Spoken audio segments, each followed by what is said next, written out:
Getting initial jobless claims data week over week here coming out 231,000, a little bit above expectations here. 211,000 was expected.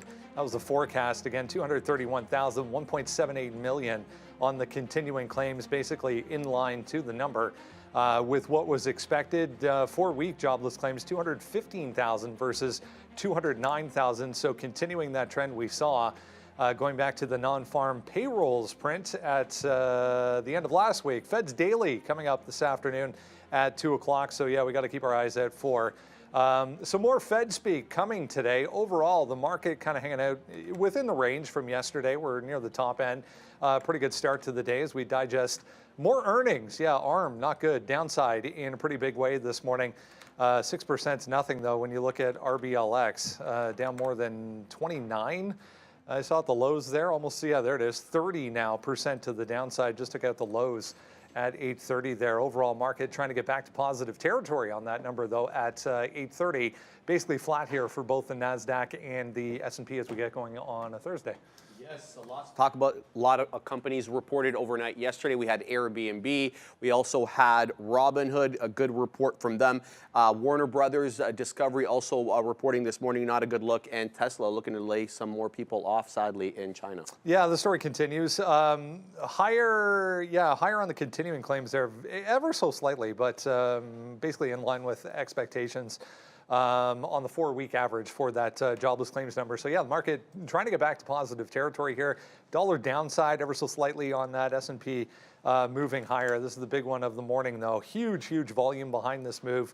RBLX, you got to go all the way back to September, basically. September, October levels of last year to get any kind of significant support area for Roblox at this point. Much worse than expected right across the board here, guys. Not good for RBLX. Yeah, well, I mean, the market likes that number because any sign of weakness in the labor market, and we seem to go up. So, I mean, you just had a little bit of that there. But, yeah, the NASDAQ's going to be flat. It's a crazy move by Roblox. I was looking back at a daily chart, and I couldn't even find a day that had a big move that bad. Look.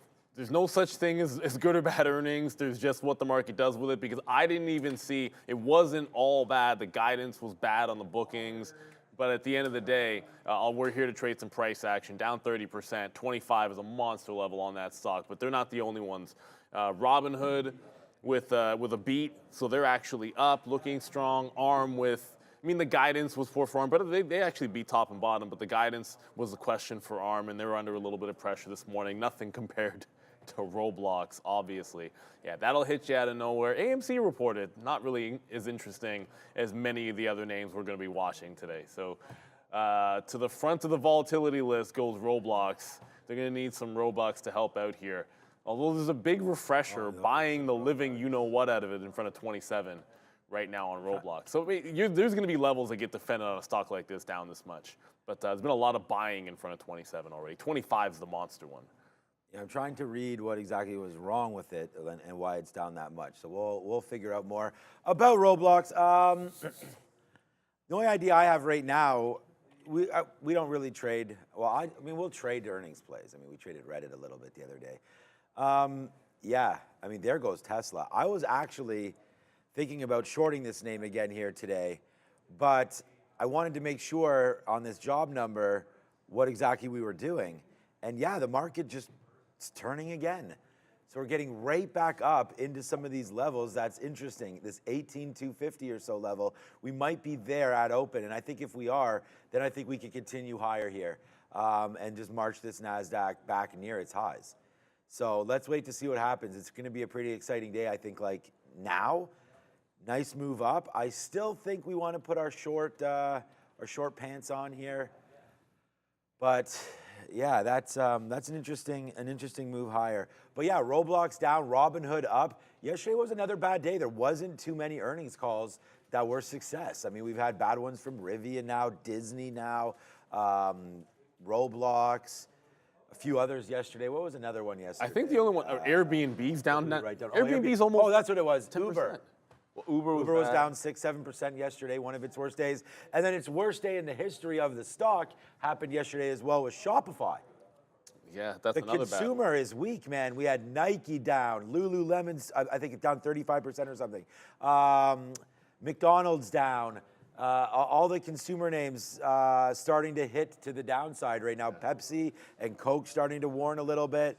So yeah, not good right here. And and on top of that, you get the weakness in the job market, Right, it just piles on top of some of those consumer names that are under. So what was that under exact trouble. number today? That said, I mean, hey, there's a couple of things that are up today. Not many. So the but jobless there are. claims were 231 versus 212. So I wanted to get that right. So 231 versus 212. So more jobless claims than expected. So yeah, now maybe bad news is finally bad news, but yet the market goes up because interest rates matter, and apparently the more data they get, the more we'll believe that they're going to have 2 or 3 cuts. I actually want to look up the Fed rate tool and see what the projections are. Usually give it a few minutes after the number comes out, but I'm sure we asked Frank last week, and he was like, "Yeah, it'll be 1 cut." After the couple of data points that we got, I could easily see. He might change that. Yeah, now they seem like they're going in the right direction for so probably 3 maybe. At least 2, and now people will probably start saying that 3 word, which is good. I mean, the market likes that at least. Yeah. Yeah, a couple data points in a row here pointing in the right direction. Here's the dollar. First off, as I mentioned, a little bit of a downtake on that number. We were higher to start the morning. That's a daily chart. So a couple days back upside, trying to reverse. If you go out to long-term yields here, my chart's not working, but trust me when I say they're doing the same thing, reversing after being higher to start the morning. So that should help things out on the equity side of things as well. Yeah, I mean, it's still, I checked late yesterday, the Fed funds tool, it's still like October was around 50% chance of the first cut for October, September, a little bit lower than that. So we'll see how things play out. But overall, the market trying to get back to highs here. I started things off there looking at ARM. And then jumped over to Roblox because it's far more significant to the downside. But 6.5% here. I just saw some volume come back in here. I guess it was that 8:30 move, but popped up on a volume scanner here for ARM trying to get back to 100. Look, Brendo, everything was good on this report, but the one thing that missed and sent everything to the downside was the earnings estimate. So they wanted about 3.8 billion to 4.1, or they're estimating 3.8 billion to 4.1 billion for next quarter. The street was looking to the higher end of that, more like 4 to 4.1, so it didn't really meet the range that they were looking for. It sold off aggressively. I guess we'll talk more about this on the rundown, but everything was up here. Revenue, 47% year-over-year increase. Licensing revenue, 60%. So a lot of good metrics. I mean, we've been mentioning once they get this data center build out, down the road a little bit, what's next? This was one of the comments coming from the CEO. NVIDIA's Blackwell chip could spark accelerated ARM adoption in data centers specifically for AI applications. Again, still. We're struggling there, guys, at that last line in the sand before 100 from after the close yesterday. Yeah, I think this, when we sort of been talked about ARM, like it's flying so high that the least little bit of worry or concern, especially after it lost that 120 a few weeks ago, like that was just it was gonna be difficult for them to have like a blowout. And again, valuation doesn't always matter, but it's a pretty hefty valuation. At the end of the day, if you look under the hood, you look specifically like the licensing growth was like 60-something%, which is it's the faster part of their business. And ultimately, like I really like the company. Like you cannot go anywhere without engaging in some kind of a device that uses an ARM chip. Like there was a stat a few years ago, it was like 60% of all people literally touch something with an ARM chip in it each day, which is insane. But at the end of the day, you're here to trade price action. I think this will move up in the market is going to give an opportunity because the $100 level, the last time it was under it, was just a really good trading level. You saw like it would get underneath. Well, first it was bouncing off that level. Then it would get underneath, pop, and fade that level like multiple days in a row. And then when it broke it out, it was a run to 104. So I just have my eyeballs on that. And when you've traded around it, like it has to break. It's generally broken 100 to the upside and then faded it. So I think it'll be a pretty easy tell. Like if it's holding a bit above 100 and breaking at 101, it's probably going gap fill. If we do a fail break of 100, then I'm looking for shorts in that range on ARM. So the market giving possibly this an opportunity at the open for ARM to be at that $100 level. I actually thought there might be a little bit more weakness and that a bad print could have been down in the 80s. So for all intents and purposes, like ARM actually held up better than I was expecting. I thought anything wrong and this would have been back in that 80 range. Yeah, I just Googled it too. 64% of all Americans own an Apple product. 64. Apple product, wow. And ARM probably similar, like you mentioned, 60. I was like, wow, that's impressive. But I was like, I actually think, 64. yeah, that was just a Google result. So it's probably 84 because, Google would, because of Apple product. Nah, they don't do that, do they? Well, I They don't promote their own stuff. They probably skew the answer in some way. Do they? Amazon? They have to. Yeah, look, so we talked about this on the recap show last night. We went over this even on our show, that the expected move was 14% for ARB. So we didn't get anywhere near that. So, you have to be upset if you were trading options on this name because you've lost both ways. I guess, unless you'd played them longer dated or something. But for right now, 6%. So pretty... just a day that ends in Y for ARM, honestly. This is not a big move at all. We've seen bigger moves. This is earnings move right here, really? We've seen much bigger moves on this just because semis have moved and the market has moved. So I think this is just going to follow the market here. So there's no surprise. If that jobs number came the other way, this thing's at $90. It doesn't. So this thing goes up $4 and goes back to 100. So it's just watching the market. Like Neil said, the numbers are out. People can see what they are. If you like the space, this is going to be something that people are going to flock to buy now because now you've seen 2 quarters and you finally get a base down here a little bit. $95, $96 seems like a base on the daily. And then you could break out back through 110. So I think the risk to reward here is definitely right. They've given you the goods. They've shown their cards. Now that's 2 quarters in a row. So if you like the name, wait for some upgrades and downgrades, potentially read into those.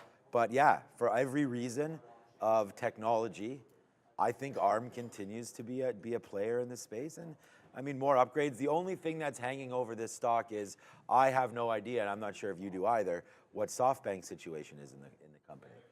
Well, nobody knows if they sold or not. That's what I'm saying. Right? It's like they can, but no, we don't know whether they have or not. Well, obviously that'll play itself out. I would suspect that big, massive drop from 120 that ARM had on the daily chart. That could come in today. Do they sell a couple million shares today, maybe?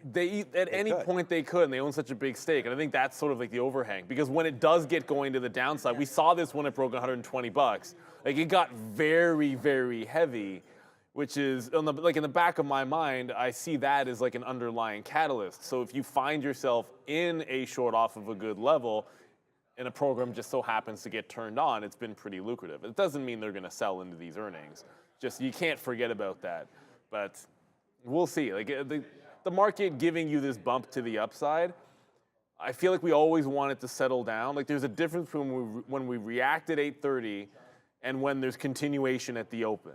Right? So in the back of my mind, it's like, okay, well, anything I liked short, if it's still at the right level at the open and it fails that level, I don't want to overreact. But hey, if you're fighting the market past your key price area after we've taken another leg up or something after the open, I think that can be a bit of a mistake. But there's plenty of things out there that are actually strong in the charts. So we'll have a lot to look at here. I'm kind of pessimistic on ARM. I had this weird thing where, I pessimistic. Well, it's part of it. I know I've anchored myself to some prices on ARM in my long term. I've gone over that a few times there. And at the end of the day, too, that whole overhang of SoftBank selling, I just feel like on strength, why wouldn't they be taking out some of that position? It hasn't had the big up moves the way that it's had the down moves since it took the 120. The down days are more energetic or more powerful than the up days have been recently on ARM. That's all. Yep, makes sense. What's the word? Rapid? That's not. Not only was that an uptick in jobless claims, just seeing highest in 9 months. So yeah, market liking that. A couple other things moving around here. Shop trying to bounce after that huge, if you zoom out a little bit, destruction yesterday. Gap down on the earnings, went sideways all day, but up 1.6% here. You had a tie into a firm on that Shopify note as well. Yeah, so a firm reported and it was a big sell-off, but a lot of that was precipitated by actually weak earnings from Shopify. About 10% of the gross merchandise value that a firm processes on a monthly basis comes from Shopify. But that is, JP Morgan analyst believes that the connection is being a little bit overblown. They're giving the nod, JP Morgan analyst Reginald Smith and Charles Pierce giving a firm the nod and looking to boost the price target from 41 to 43 with a buy, saying not letting a good sell-off go to waste, Brendo. So they're buying. Yeah, I think a few people agree with him on both fronts today. We'll see. I mean, monster move downside for Shopify as well yesterday. So we'll see how much of this we can maybe retrace today, guys, for Shop. Yeah, the day two SSR play, like yesterday, Disney was a pretty good one, at least early on it was. Palantir was a day two SSR play off of 24. I mean, it was, stocks down 10% on earnings, and the next day they're short sell restricted. Yeah. So it happens for 2 days, and if you make a good bottom, then you get a nice relief rally.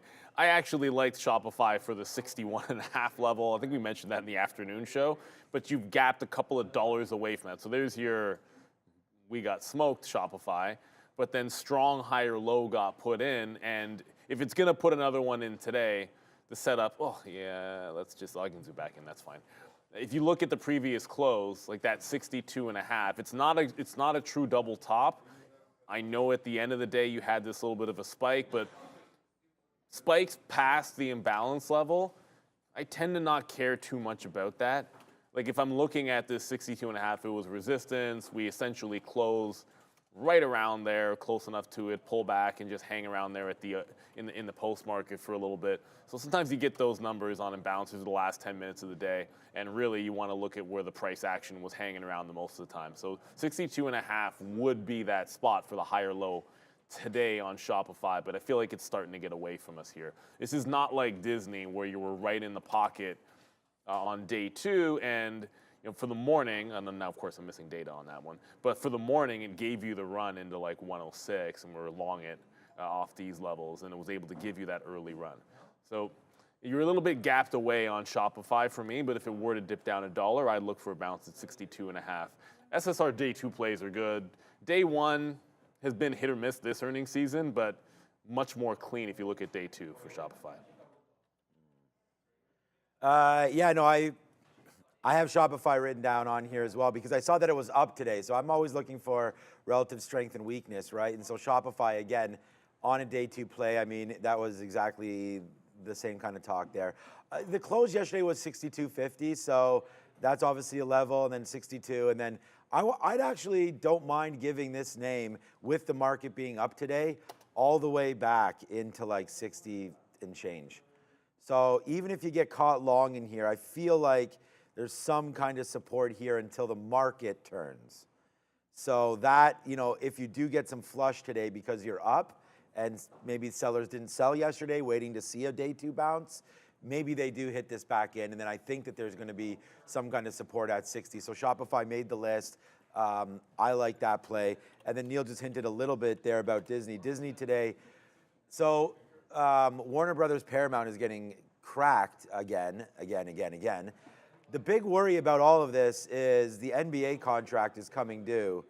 And so Time Warner, they have that, was it with Shaq and all those guys, TNT and all this kind of stuff. Kenny. If they lose that, so they're only paying $2.6 billion for that right now.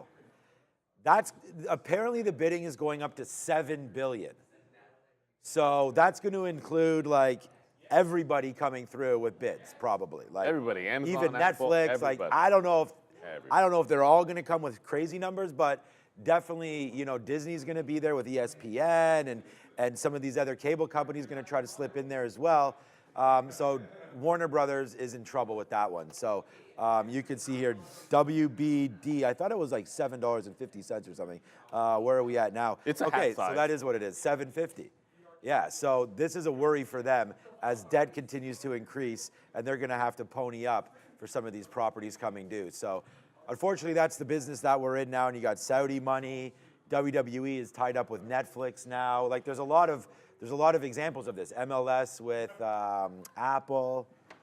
And Netflix is doing the Jake Paul fight. I think they're doing a few other fights. So like, yeah. And you're starting to finally see some consolidation as well in the streaming space. Like you actually have like Disney's doing a nice little bundling deal with like you'll get HBO Max and Hulu all together, and that's starting I think soon. I was considering that if they offer it up here, because like this is starting to get a little bit more mature. Now eventually, now outside of sports, because sports streaming rights are ridiculous and they're only still going up. However, I feel like the costs for like other programming is probably going to start to go down when you get the consolidation. So like to make new TV shows, I think that'll start calming down, which is good for like Netflix. But sports is still on the way up, and that's sort of the trouble. A big problem with a lot of these companies, and I think we took it for granted, was the strike. Yeah. The writers and actors strike and all that. That really affected production and put them back, right? So. Yeah. But new shows are piling up now. So, all right. Sharif, you watching anything new? I know you've been watching, the Queen show. I forget what it's called. Oh, no, The Crown. My wife was watching a little bit of that, too. She likes it, so I don't know. What do you think, Sharif? How's it going, that series? I haven't watched it in a bit, Sean. It's been a couple of weeks, but some watching. Hopefully this weekend, I'll keep you guys updated. Season 2. Actually airing, is it? I don't know, but they're like 6 seasons deep. Right. So there's a lot. Started watching that Under the Bridge. Oh, how's that Amazon Prime one that you started about the end of the world or whatever? Oh, Fallout. Yeah, no, really good. Really good, eh? Yeah. All right. TV recommendations out of the way. It's speaking of, it's always sunny in Barcelona, Spain. Luis Barbato back with us from the Real Trading Office in Barcelona to touch on a few movers that are. I mean, we have a lot to get through here this morning, Luis. So good to see you. Take us through what we're looking at here on your screen. Well, we were looking for some gappers up and some movement ups with a high relative volume. As you can see, today we have few nice gappers up like CPOP and TAOP. TAOP is pretty weak right now, but CPOP is holding up nicely, 87% up right now with a lot of volume. It's a ticker that is holding above VWAP. It's rotating flow like 3 or 4 times today. And it's China related or something like that. So it's going to be tricky to go short front side on this one. So let's see how it reacts. When you look at something like, I haven't actually checked any kind of news or anything, but that's a huge move for something like a CPOP, $3.20. I'm not sure the story there, but what are you thinking as far as levels plan here for CPOP? Yeah, not sure about the story either, about the news. But as I said, first of all, you have to take care of the country. It's a China-related company, so it's going to be very, very volatile and probably very manipulative stock. So let's see. And then we have like a 3 million float trading already 12 million. So if you see here, we have a lot of also insider ownership, so it's going to be tricky on the movement up. We're not going to short front side this stock until it make a backside, lower highs, losing relative volume on 5 minutes, and let's see the VWAP. So far, the VWAP is holding very, very nice, as you can see in the chart. Last time we spoke, Luis, we had a really great question from one of the viewers that I wanted to get your take on, and that was, we talk a lot about when you come on, stocks like this that are up huge or down huge in the pre-market, low float, maybe a little bit of a short squeeze aspect to that. How much of that idea does your entire day get made up with? And if there's something that happens, say, after 11 o'clock or after 12 o'clock into the afternoon, when is it about that you shift focus away from some of these and into some other ideas? Yeah, very good question. It depends also, of course, about your trading plan. If you try to avoid the front side and the very crowded stock, maybe you should wait a little bit at the opens, start the volatile movement does, and then after 10:30, 11, you look for the backside with lower volume. If that's your kind of trading, here we are more active and looking for the volatility. So let's say from 9:30 to 11, that's the main movement we're looking for. In this case, we're gonna, for example, go long. We have a long bias so far until highs fail and VWAP fail. So we're gonna look for the longs on supports, and of course, checking the level 2 always, the tape reading, you know. When you, let's step away from some of the low float high flyers this morning. There's a ton that's moving around on earnings. Anything catching your eye here? I mean, we were touching on Roblox down huge here, ARM downside this morning as well, even Robinhood the other way to the upside, one that is very popular in the retail crowd. Not really. Not gonna look over. Maybe Roblox is the only one that I'm gonna see if we see some important levels. But so far, I'm not a very big fan of the gap down. So I prefer gap ups. I think it gives us more volatility, more probability of continuing going up, or maybe filling the gap. You know, it gives you more gain to play with it, you know. So not so far earnings are interesting to yeah, and the reason I bring that up is it's important, I think, for new traders specifically when they come in the morning on an earnings day like this, when there's so many things moving around, to, as you said, have the plan and understand what it is that you're focused on right out of the gate in the morning, and not be, you know, all over the place right at 9:30. Yeah, absolutely. You got to focus in the main tickers. First of all, you need a trading plan, of course, and you need to follow it. And for that, you need to audit yourself somehow with tags or with a trading diary or something like that. Once you have a trading plan, a trading strategy, you need to find every day the tickers that you should apply the strategy, you know. So it's not that you trade the same ticker every day. It's more like you have a trading plan, and you try to find the tickers that fit in that trading plan for you today, you know. All right, give us your top two here. If we're looking at maybe the top two as far as, I mean, it's what, 8:56? Still more than 30 minutes to go before the open. What's catching your eye? So far, CPOP, as we mentioned, and TAOP. It is true that TAOP is losing a little bit of volume and strength. So let's see if it reclaims the VWAP around 125, 130. We will short there against the VWAP with the weakness of the stock already. And we have some movements here. AGS and CGD is a little bit tricky, rotating float as well. So far, we're going to focus on CPOP and TAOP. And we have, 1st of May, we have the ignition of this running cycle, which was CTMX. It was crazy last night, moving from $4 to $9, back to $3 today. So let's see how it reacts after this crazy movement with earnings, I think it was. Best of luck on a Thursday. Luis Barbato over at the Real Trading Office in Barcelona, Spain. We'll speak again soon. Thank you very much, Brendan. Thanks, there, Luis. And you know, I love that you guys saw the page, the preparation that the office goes through. Like, these are the things we're looking at. Everyone can know what the float is. It just helps it out. Like, that's the kind of homework you want to do for yourself, because, and especially with these small caps, right? Because that C-pop or pop culture, the company there, you know, it's done 10 million in volume. You've got that small float.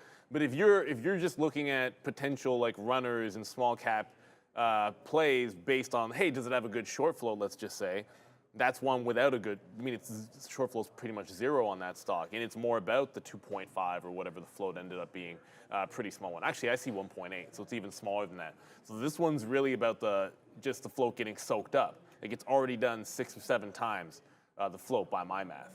So it's going to be a crazy one, and you got to stay in your lane. Like, if you like the earnings plays, you like big cap tech, that's where you lie. If you like these small cap runners, there's a few of them today that are going to be in play for you. If you like a blend, specific setups, know what time of day things are going to work out for. And you just saw there with Luis, they have a very firm plan of what they like to do. Wow. By the way, that Roblox, it's very thin in the pre-market. I think everybody knows that. But at 27, there was certainly some buyers down there. There was size at the 27 level specifically, but there were some bids that were throwing it in there above that level. They've got a bit of a win right now, but I mean, up $1 is really good for a $27 stock, but it's still down 27% and chewing through volume here on Roblox still. Yeah, I was going to do the same thing there. I mean, look at this big move down for Roblox and then a really good baseline right now. So this is something that I'm considering putting on the sticky note right now, and it would be for a long, not for a short. So If I was going to look for something, it would be a bounce back to the upside right here for RBLX. But again, I still do think it tests down here one more time once the market opens up, and it could just continue to bleed the rest of the way. There's not even a short float on this thing. It's like less than 4%. So that's not going to create a move huge to the high side on a squeeze. But again, down 27%, not great. There are going to be some longs that are caught here. There's going to be some shorts that are going to want to cover as well because they won huge today. The expected move on Roblox was, let me find it right here. It was not this, that's for sure. Where was it? RBLX. You know what? They're probably under 15 billion. I'll find it for you in a minute, but it's way over its move. Oh, because you know why? It wasn't on my list yesterday because of it was reporting this morning. This so morning, yeah. I'll get it for you, the Roblox, but down 27%. Let's go over to Adara. Not one, but two earnings names kicking off the upgrades list. Both of these names reported yesterday and sold off. Affirm here getting upgraded by JP Morgan Chase, trading up about 2.5%. Shopify, on the other hand, getting an upgrade from Piper Sandler here, also trading higher. So nice look for both of these names. Live Nation as well getting upgraded by Redburn Atlantic, and BofA Securities upgrading Fox. On the downgrade side, Solar Edge kicking off the list here, getting this downgrade from Northland Capital. Pretty rough look there, down about 6.5%. TripAdvisor getting a downgrade here from D.A. Davidson. Skyworks getting downgraded by Wolf Research. And last but not least, Veridian trading to the downside and getting downgraded by B. Riley Securities, guys. Oh, the solar names, man, have they ever... It's nasty, nasty, nasty for the solar names. Are they ever energized? Or Maybe. no? Will they get re-energized? At some point, you know, They are getting burned, yeah. The sun's too hot out there. It's very hot. Oh, you know what? It's not hot enough. Speaking of the sun getting too hot, there is this, and we were talking about streaming. Yo, Apple's got this show. Oh, they do? For all mankind. Like, well, you don't even have to like space or science fiction. You know, it doesn't matter. Like, it's like an alternate history kind of thing. Like, it's set first in like the 70s and about the space race, but it's like if things went differently, essentially. Like, it's really, really cool. And then it's just, well, what would happen if this or that? I don't want to spoil it too much, but yeah, I'm just I on think it. it's a bit old. I don't think it's brand It's not brand new because Yeah, I'm right. getting caught up on it Right, right that's now. what I was thinking. And I just saw the episode where craziness happens with the sun. And if that were to happen, I mean, that would be good if you had a massive solar flare. Like, I don't know if that would probably fry some things. That would be bad. But it feels like these guys are getting fried up on a daily basis.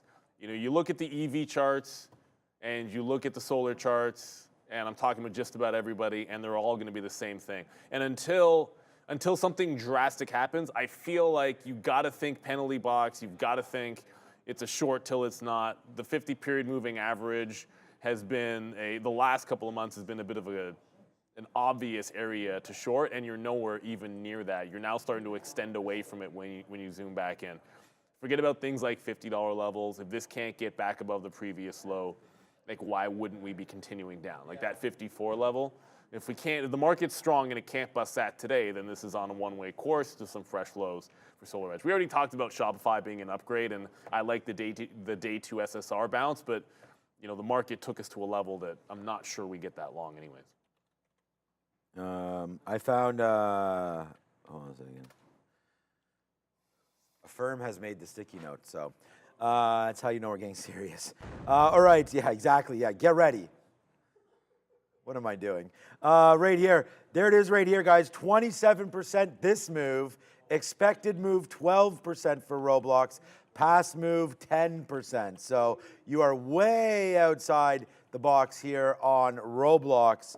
So I did not put that on the sticky note after all because I wasn't as convinced about a level. I think 27 will hold, and I think that's worth it. I'll put like a little amendment to that. But again, on a day one play heading into earnings, risky to put on shares early for a name like Roblox because, again, could just continue to tumble a little bit. I wasn't sure but if it was your last day. We'll probably talk about it. It's probably going to be on the rundown, so we're running a little bit late now. So let's go back over to the desk and get over some earnings plays and what's going on in the market. Yeah, a lot to know this morning. Let's jump into the overall market here with Sharif. 52.12, guys. That's 2 days in a row. We closed at the exact same print on the ES June contract. You can see here there's a lot of consolidation at this level, Fabian, between May 6th to currently. We have 5,200 as that level of support to the high side, 52.25. If we hold 5,200, let's look for that 52.25. As we mentioned, a lot to get through this morning. If you haven't done so, super easy. Go to the website, tradertv.live, the newly updated website. That pop-up will appear. You enter your email address, and then you get that every single day. We do have lots of earnings, as we said. ARM, top of the list this morning. On the forecast primarily, downside here, it did miss expectations. The gap already being worked on, however. There was this comment, as I mentioned before, from the CEO regarding the Blackwell chip from NVIDIA could accelerate ARM's adoption in data centers specifically for AI. All right, like we mentioned at the top of the show, this was a pretty good earnings report, save and except for one feature here, which was the guide. So the way that this company makes money is they don't produce their own chips. We know that. They license, they have licensing revenue and royalty revenues, both up decidedly year over year. Licensing revenue up 60%, royalty revenue up 37%. Analysts remain bullish on the long-term prospects due to that good licensing performance, Brendo. So we'll have to keep eyes on this. Look for a possible gap fill, I guess. Yeah, I mean, $100 staring us in the face here, guys, for ARM currently. Take that level. As Sharif just mentioned, here's ARM right here. Look at this. So this is what we were talking about from last night's show. Again, we had a 47% move last earnings were released. That was a smack in everybody's face, of course. And then we were only supposed to go up 14% this move. And right now, it's not 9, it's 6. So I think you might, you may want to let sleeping dogs lie with ARM here today. You know, we could just be pretty range bound with, again, not really the biggest move in the world. I mean, it's half of the volatility that we were expecting. So I think today, if you came in thinking that ARM was going to be wild, I don't think it's going to be crazy today. But at the same time, even last night off of earnings, you didn't have a huge range at all. It came out, then it didn't, then it came out. There was some back and forth there. We had that on the after show. We weren't sure if it was out. Then it was up. Then they had the number. Then they had the guide. And then once they digested everything, we bounced around, guess what? The exact levels that we were playing around here this morning.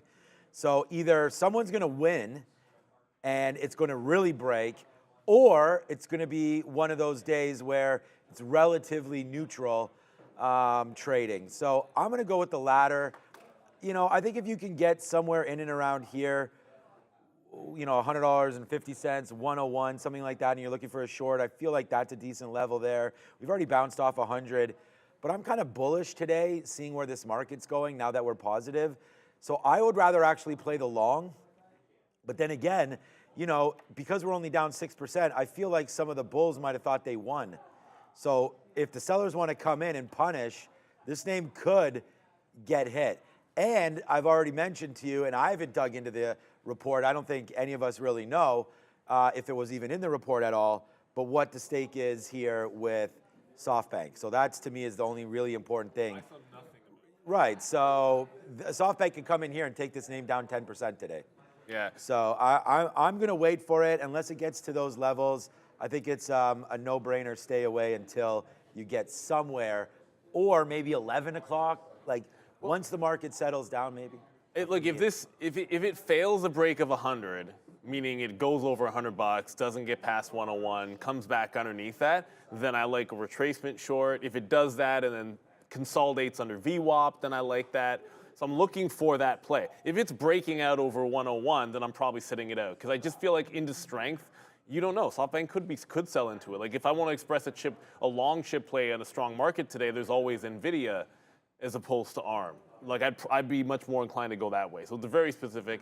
If it breaks the 100 and then fails underneath 101, breaks the 100, doesn't get to 101, fails back underneath, I'd be looking for that short. Like if I want, as I said, if I want the long breakout for the chips, I think NVIDIA is setting up to break a little bit of a trend line. If this gets above, like this trend now sits at about 908 or something like that, the high. If we get past 910, this could really go. So yeah, I'd rather be looking long somewhere else in the chips, just not ARM. Really? Wow. We are brought to you by Blue Chew. Guys, remember when the good old days? It's fine, don't worry. when you were always ready to go. Well, those days don't have to be over. Blue Chew is an online service that delivers the same active ingredients as Viagra, Cialis, and Levitra, but in convenient, chewable tablets and at a fraction of the cost. Sign up today. BlueChew.com. Consult with one of their licensed medical providers and you'll receive your prescription discreetly delivered to your door within days. No awkward doctor visits, no waiting in line at a pharmacy. Blue Chew's tablets are made in the USA. Try Blue Chew free. Pay $5 shipping. Go to BlueChew.com. Promo code TraderTV. We were just talking about Airbnb and specifically the Paris Olympics coming up here. I mean, it's a storyline in itself, obviously the Olympic side of things, but huge opportunity for a company like this. No question about it, and they're already saying robust demand, Brendo, for the Paris Olympics, as there was for the eclipse in North America. Believe it or not, they had 500,000 stays that were all connected to this eclipse, or areas where there was that totality or whatever they called it at the time. So good look there. Revenue beat. It increased 18% year over year. Earnings were decent as well, $264 million in net profit that they took home. So we'll have to see how they do, but selling off on weaker than expected guidance, Brendo. Yeah, any thoughts here, guys, for Airbnb today?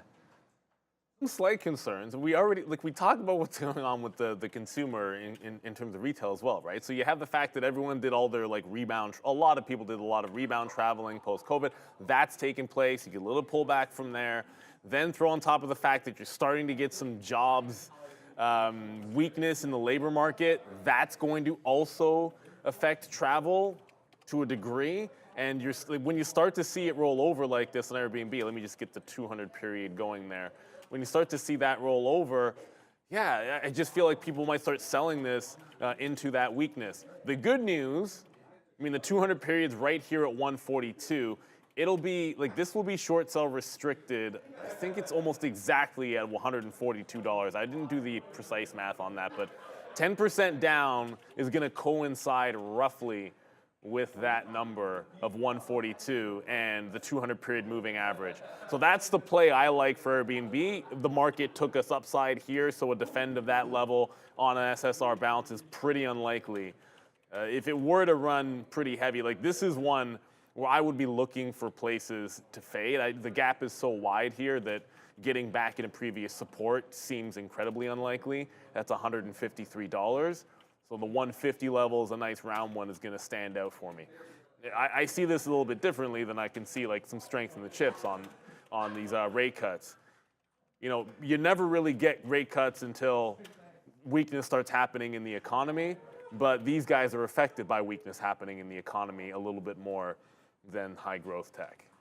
All right, my number one trade today is going to be on Amazon, and when I get the sticky note out, you will find out exactly what it is. So let's go back over to the desk and go over Hood, as Hood has nice earnings that we can discuss. Finally, an earnings play that appears to be up.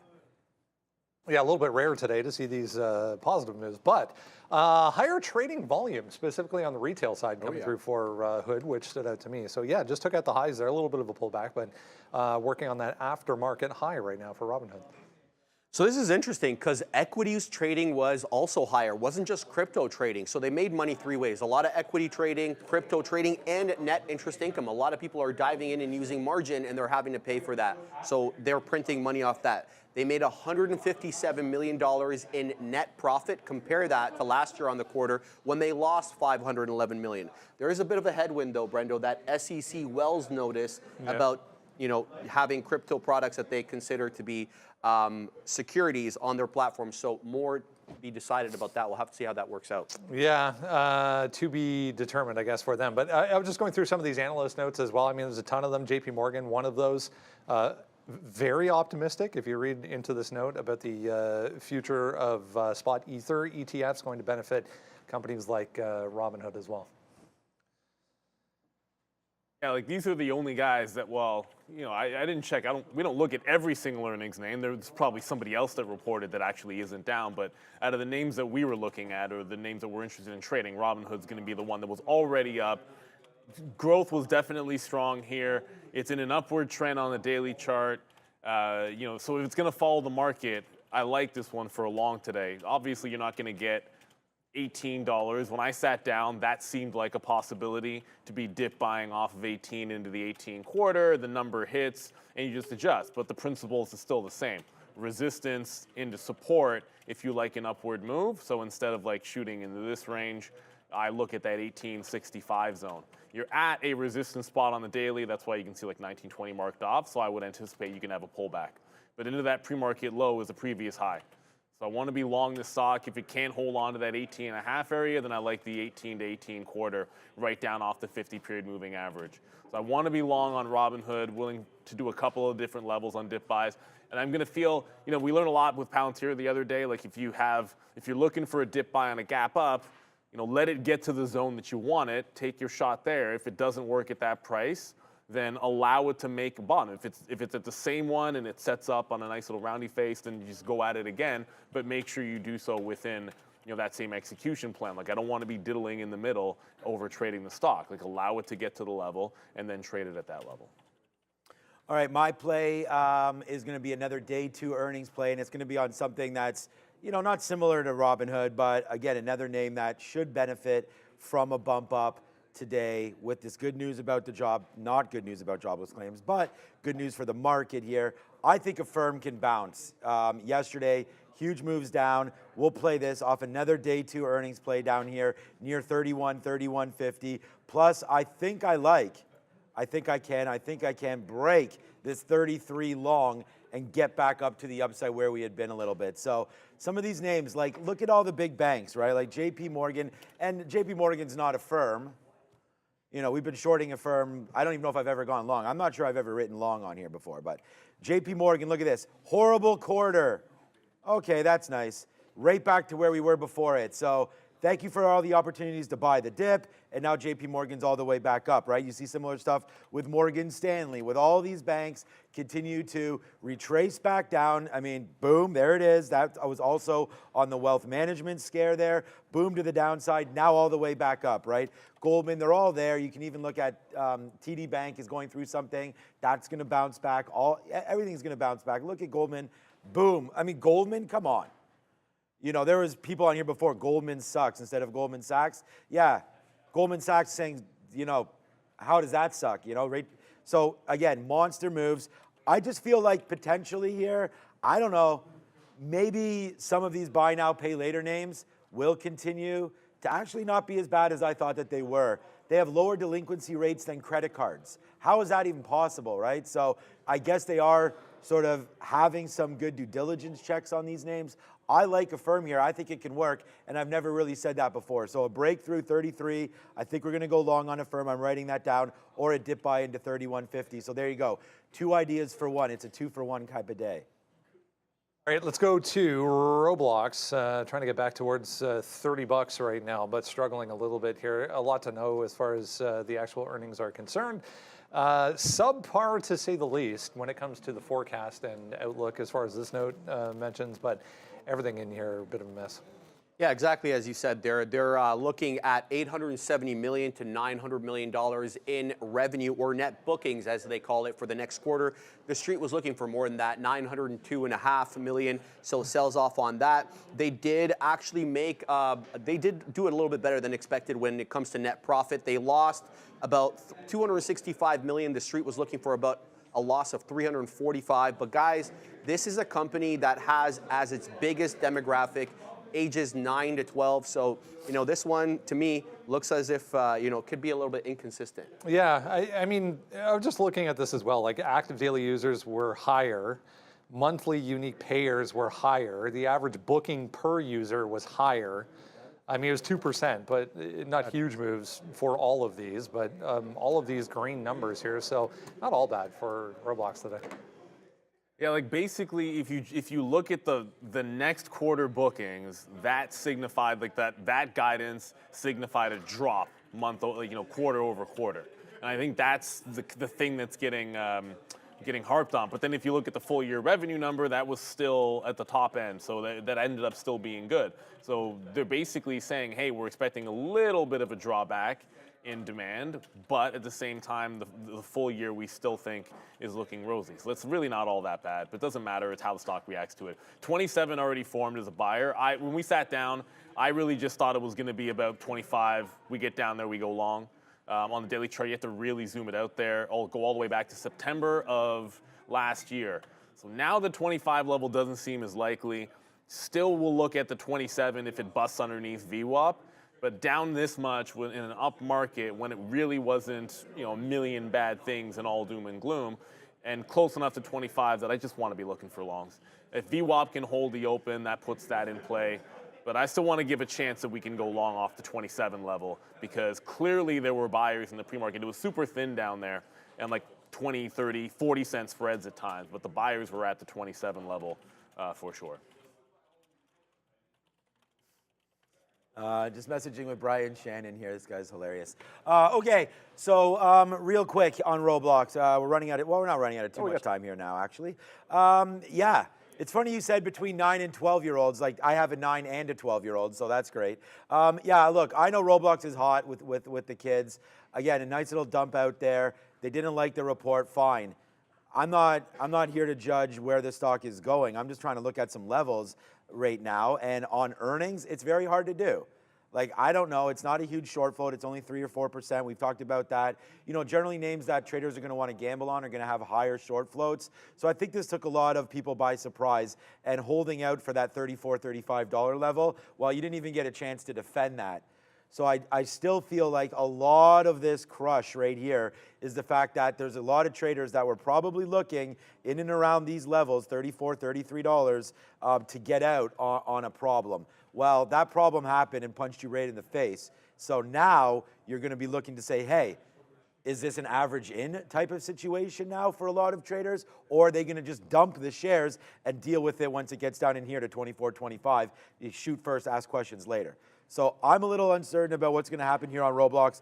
All I know is I'm buying down here. You're not going to find that many stocks that are back into where these lows are. This is also a buyout candidate. I like Roblox down here, and I think it continues to work, but it definitely hasn't worked now, going all the way back to October. So it was a fun name to trade for a minute. It's been really weak. Like, you just draw a trend line right here. If we had a Brian Shannon on right now, he would just be like, no, you're staying away from this basically until we start to crack something. So, that's a weak name. You are going to find support down here. And if I'm a support and resistance trader, that's what I'm going to do. So it's going to have to come back into like 27, 28 bucks, and then we'll get interested on this name. But again, a big move. They were not expecting this. It was only supposed to be 12. They got double. Roblox will be traded today. I'm just going to let it settle down. VWAP isn't giving me anything right now. So we're going to have to wait to see a support level or resistance level developed, hopefully quarter to 10. Yeah, let it open up. It's going to be huge volume at the open. Yeah, it's going to be really crazy. All right, one more here. AMC, downside here this morning, trying to bounce off $3. We do get, a number of analyst moves, a number of opinions, I guess, as there always are for AMC. I think it makes a little more sense if you zoom in on this one. We're struggling with $3 here this morning off their report.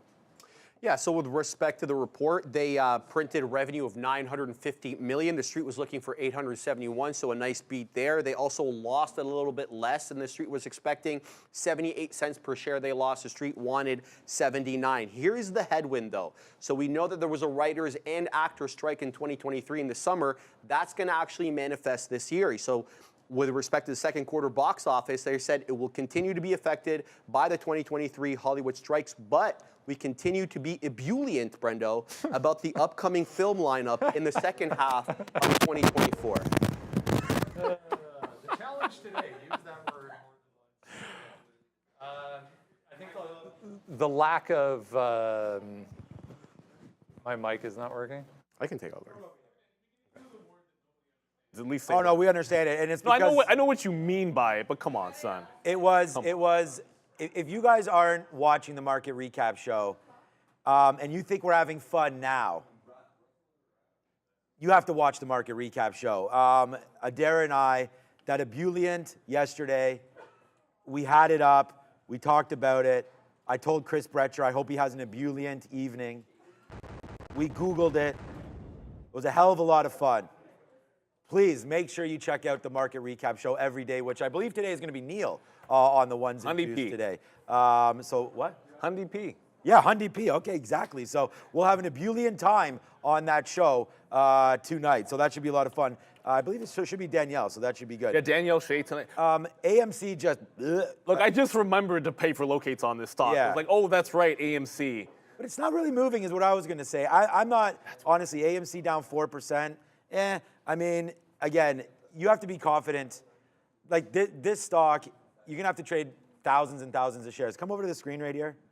If you want to make actual money on this stock, I feel like you're going to have to trade thousands of shares because for right now, you have a 8-cent range. Now, I would love for this name to get going today, and I guess there's a possibility of that, but it really hasn't done anything in a very, very long time. So for me, I just feel like, until I get a really, really good read on something here. I mean, maybe Neil has a better level, but I'm not. I have way bigger fish to fry in the NASDAQ than AMC. But, you know, I tried GameStop yesterday and lost on it. No sour tastes, but I feel like you're going to break through $3.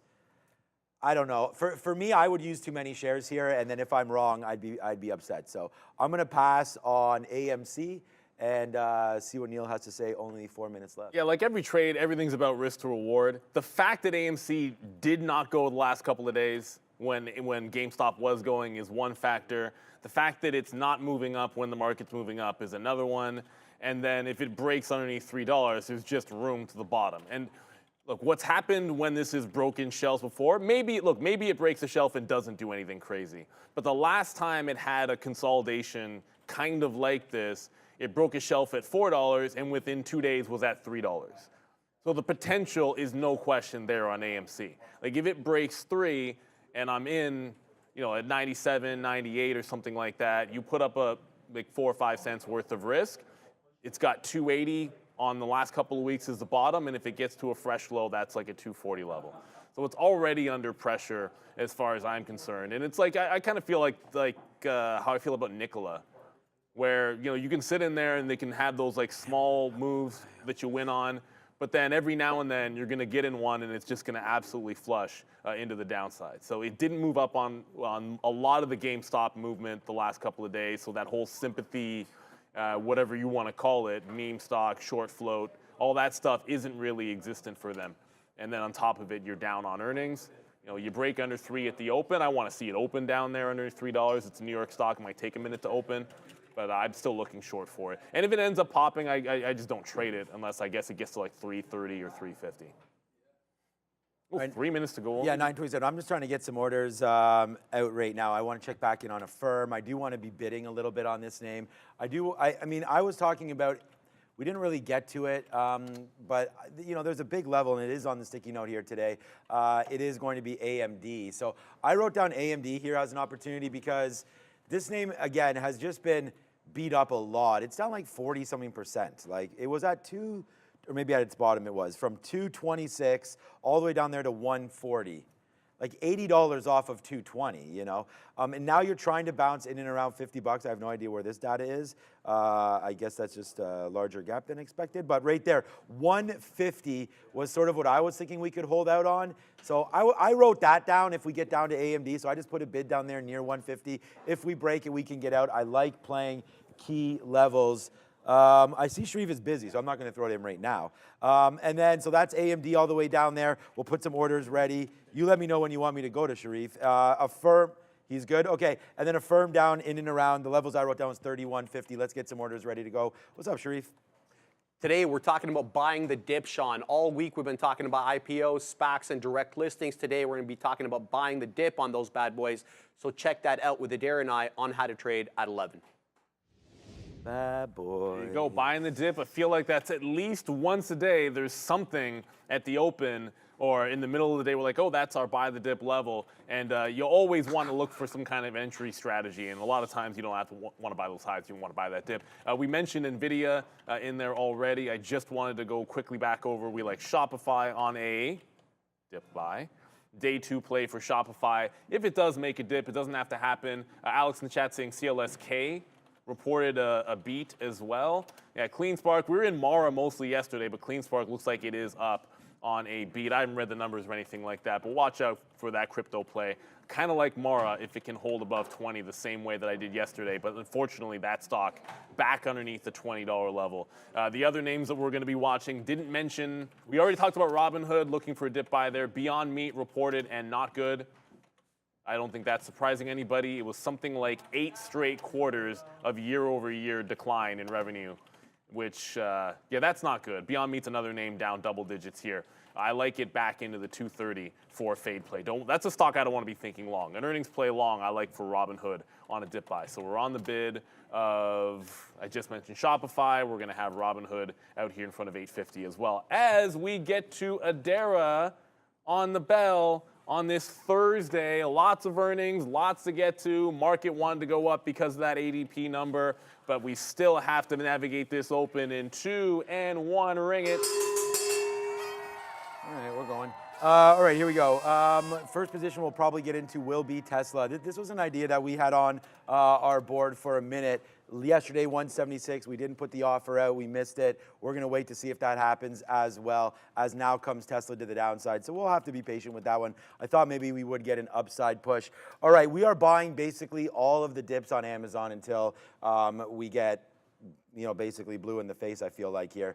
Down into 188 would be a dream level. 187 would be a level that I'd be a little concerned about. So let's wait to see what happens with Amazon. I just feel like with better rates ahead, Amazon in the retail space just continues to work. And this name is pennies away, dollars away, $1 away from an all-time high. So let's try to break that through 190, and there it goes right there. Instead of talking about it, we could have just got long. There it goes right here. Nice little blast to the north side for Amazon. I'm not in anything, but that is completely fine. Shopify, Amazon, Affirm, Tesla, AMD is what I'm looking at. There goes Amazon. Done. Robinhood is starting to come back in here. I have my bid. Just want to make sure I get my stops out. There's certain stop orders we can only put in after the market opens up, and it's a better one. That's why I want to use it. Also got into AMC as it broke 3 right at the open. I got 97s. I mean, that's not the best price on a break of 3 even. It just printed some at 91 and 92. So we'll see if it can break down in through this 280 low, I should say. So we're going to be on the bid in front of 280, and then we're going to hold on for dear life. ARM, oh, ARM did make the move. That was fast on ARM. It did break 100, and look at the wick already. Broke 100, got to 101.5, and it's already back underneath. So now the play for me on ARM is going to be, does it consolidate under 100 bucks? Like that one to the south side. Roblox, bye-bye. Yeah, I guess the 30 break was right on Roblox, so there it is right there, man. Good job on that one, as John Travolta's like, yep, there goes Roblox back up there to the upside. But again, we said that we were going to stay away from this name. There it is. It's already given you back 10% if you happen to do that. The other name, of course, that's on, we have Shopify, Affirm, Tesla, Amazon, AMD. We've looked at all the others. We said Shopify possibly on a run, but we'll wait. We're going to wait for 62. I'm not bidding anything until 62.25. So a dollar move down or so on Shopify is what we're looking for right there. We nailed Tesla, but unfortunately, again, it just didn't get to our level. It did come within pennies of that one more time. I mean, we're waiting for 176. It comes up to 175.60, and then down goes Tesla right now back into the downside. So we're going to wait on all of this. But for right now, it's O's for O's for me. Just trying to be patient. Tesla is not going to give it to us. Amazon, we tried to buy the dip there again off VWAP, 189.20. Didn't get that either. Here goes Amazon. It looks like our first trade will be a break of 190 long on Amazon. Yeah, I think Robinhood's going to give the bid here. Oh, yeah, maybe. It looks like it's trending right back in. I'm on the bid. I wanted this for the first dip buy. Looking back over at ARM, that's not going to be in the pocket. You already talked about what's going on with Shopify. It's not really down where we want to grab it. Like, it's still in the 63s. I like 62.5, so pretty much nothing doing there. NVIDIA's making a curl. I wanted ARM short, not NVIDIA. But if NVIDIA starts giving it back up, you know, I have to look at the VWAP entry for ARM. Still want it to be the 100s. It's starting to come back in here. Patience dictates. Allow it to make that little break. Fail break of 100 was the execution plan, so let's stick with that plan. Mara, if it breaks that 20, I'm going to go into the long trade there. I didn't want it anywhere other than above that $20 level on them. And, you know, Robinhood, I'll cancel the dip buy. Robinhood just took out the top, and if that's happening, I got to buy the dip that's going to come, which will be back into the breakout price, 19.20. All right, guys. Bye, Hood. Here we go, man. We have one trade on, and right now it's going to be a 25-cent winner, and we're just going to wait, man. It's Amazon. We bought the dip. We said we were going to do that, so there it is right there into VWAP. I'm trying to make trading as easy, as simple, as clean as possible. Like I said, I'm buying Amazon into VWAP dips. It just dipped into VWAP, so yeah, we bought Amazon. So there it is right there, a nice little move to the upside here. Let's just, if we punch through, I'm punching through, there it is. We missed the long, but that's all good. We do have this long from before as it just fills back. Backfill right there on Amazon, all good. Let's now see as we get a little loco with it. Amazon breaking 190 and then coming right back in. That was a little bit like, I don't know, I got out some up there, 190, 25s, 190, but now we're starting to pull back in for Amazon. So let's be careful with it.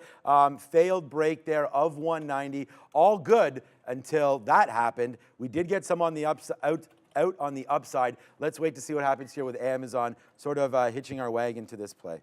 Yeah, a similar thing happened to me on the dip in Robinhood back into the breakout price. So look, we like the dip lower. It's going to end up giving us the dip into the high break. You got to take the level that's there. Scalp some out 33, 35, trying to get some in front of the 40 level as well. Mara just broke, but I'll quickly go back over after. We'll get to Mara in a quick second. Had the short. The initial short goes right to 291, but came back underneath the pre-market resistance level or support level into resistance. So I'm out at 03s. I'm only short AMC if it's underneath 3 or at like 350. Don't mind getting back into it at a later point, but for now we're into Robinhood. Mara with the 20 break just hitting. Nice move yesterday to get to that level. And room to 2025. It was a double top at 2025. Going to take profit in front of 2025. And eyes on ARM as it's back at that 101. Yeah, Amazon just like tanked. They're into 188 and change. So we got some more shares down there. And like right now I'm like, okay, maybe too many shares because here we go to the downside for Amazon. Like that broke 190. It made new all-time or 52-week and probably all-time highs there for Amazon and now pulling back in. But I mean, the market. We don't have any big things coming out right now for us. But again, this stock is definitely on one to the downside. Oh, no, we don't have low. But so is the market. I'm just going to take some out here, obviously as a hit, so you guys can see that. But we did get another bid down there at 189, which gave us an opportunity here to make this trade, thankfully, not as bad. So we'll get out some more right now. We were long at 189.65 was our average price. So we'll take some out here. That was a nice dump there off of that high for Amazon. So yeah, being a little cautious for sure because that was a scary move. We just whacked all the way in to 188.75 there on Amazon. So good thing we took some out. Now it's starting to pull back in again. AMZN, the only name that I'm on right now. Unfortunately, Tesla's at 173, and we missed that trade by 50 cents. But that's the part of trading is trying to get those exact prices. So be careful. Let's see what Adara has to say. So I'm falling back a little bit here now, but CPOP, this is that pop culture group. We talked about this one a little bit earlier as well. Currently up still over 100% after reporting almost a doubling in year-over-year revenue increases there. So CPOP, nice look. All right, 188. That was the name that Luis called out there. Just going to make sure I actually have locates on all the names that we want to be trading here today. Sometimes you got to pay 1/8 of 1 cent for the ability to short arm. The other name that we like for a fade, there's the pop in Airbnb, 150, lower highs being put in right now with the market coming back down. There weren't any obvious levels here. I just said 150 and 153 because there were obvious levels, but nothing that was tight to it. So lower highs are going to be in play for me. If it gets back to 150, I'm short. If it puts a lower high in here, 148.5, we'll go over to it as well. Robinhood's going to give up the ghost. Looks like it's not going to be able to hold that breakout price. We got out most of it in here, but I'm still looking dip buy at that 18.5. So I'm going to reload at that price. ARM, I just paid for the locates. So it just wicked the top. That was good timing. Thankfully, it didn't actually make that move before I was able to get the locates, because if it gets back underneath, I want to have that short in ARM. AMD, sorry, check that. NVIDIA is already back to red. Do something. So as long as that's going to the downside, I'm going to want to be in this fade play on ARM. Should have been prepared with the locates in the Where was pre-market, AMD but there? thankfully it didn't actually make the move until I had them. How low did okay, AMD didn't go low at all really there. Okay, I was wondering what AMD was doing because you mentioned NVIDIA and I was like, I forgot about AMD. Affirm, we're still dealing with, AFRM. I'm still dealing on the side here with Amazon because it's just broke below 189 right now. So out of the money now, 50 cents on that one. Here goes 33. We already broke it on Affirm, but it's, again, not really doing much.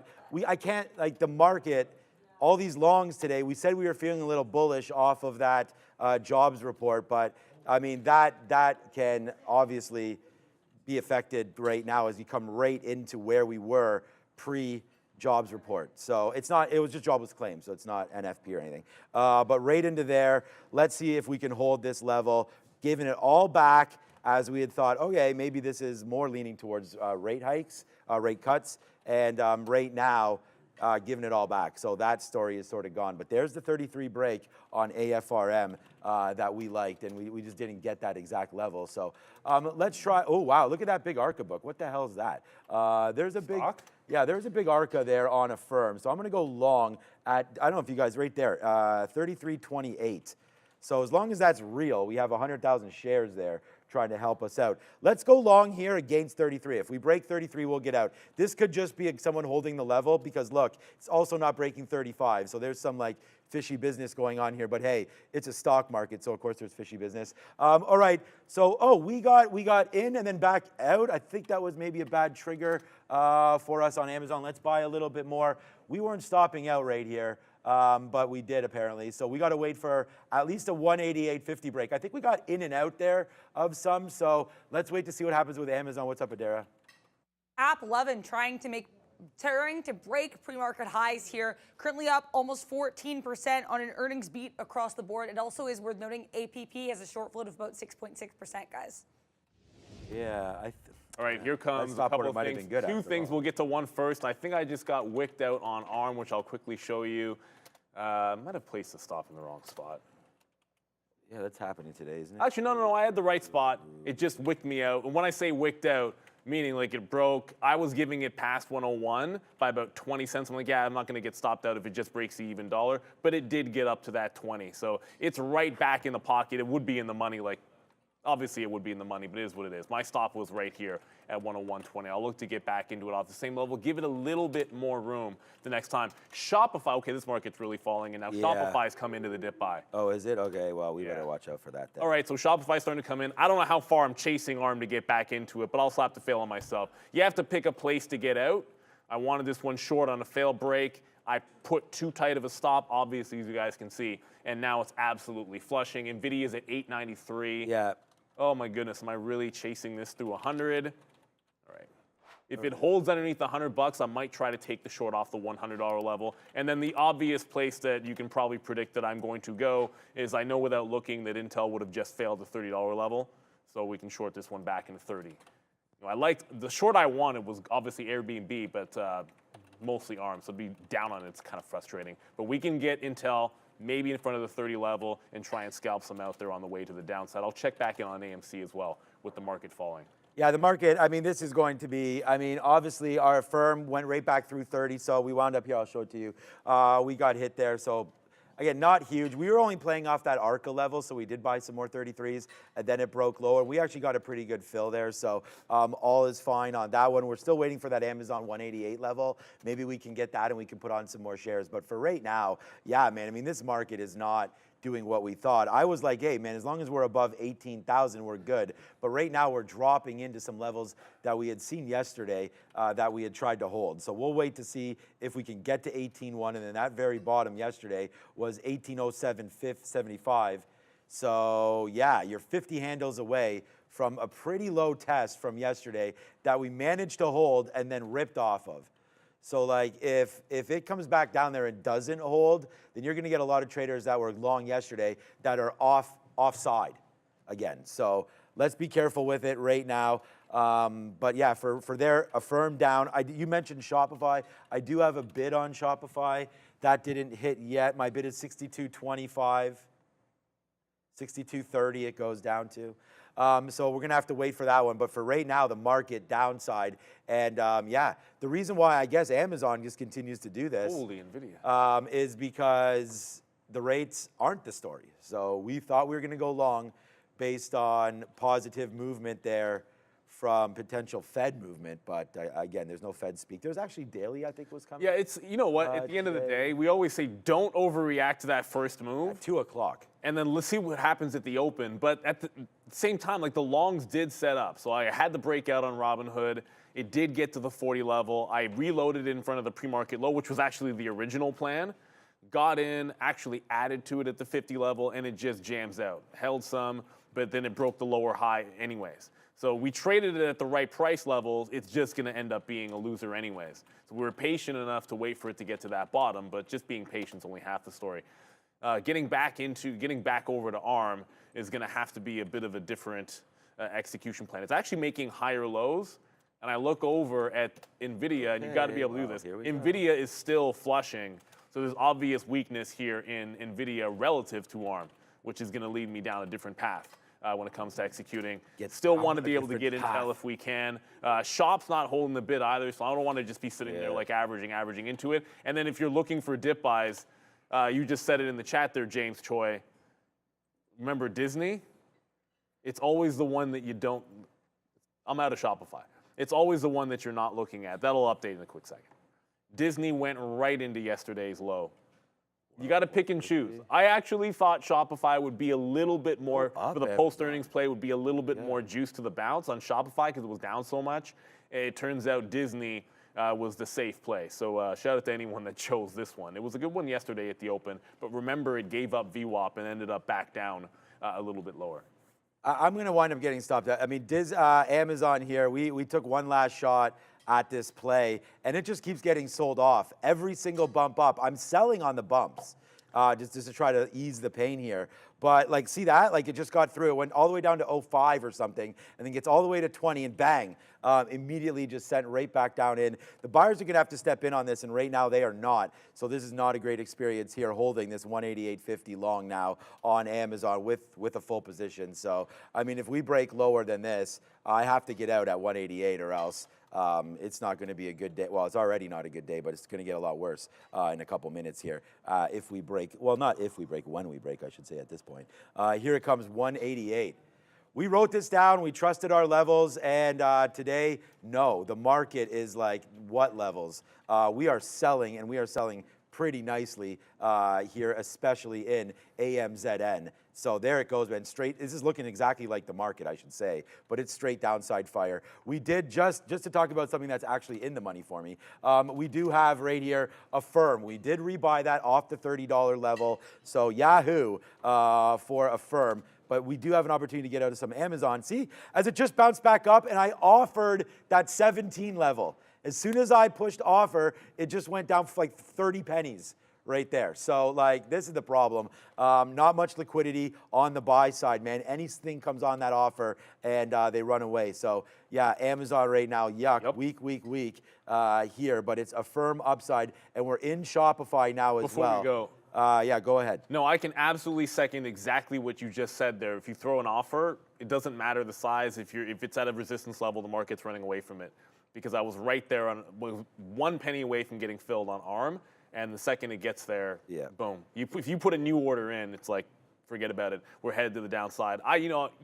I lost my one short, and I made a top wick of sorts.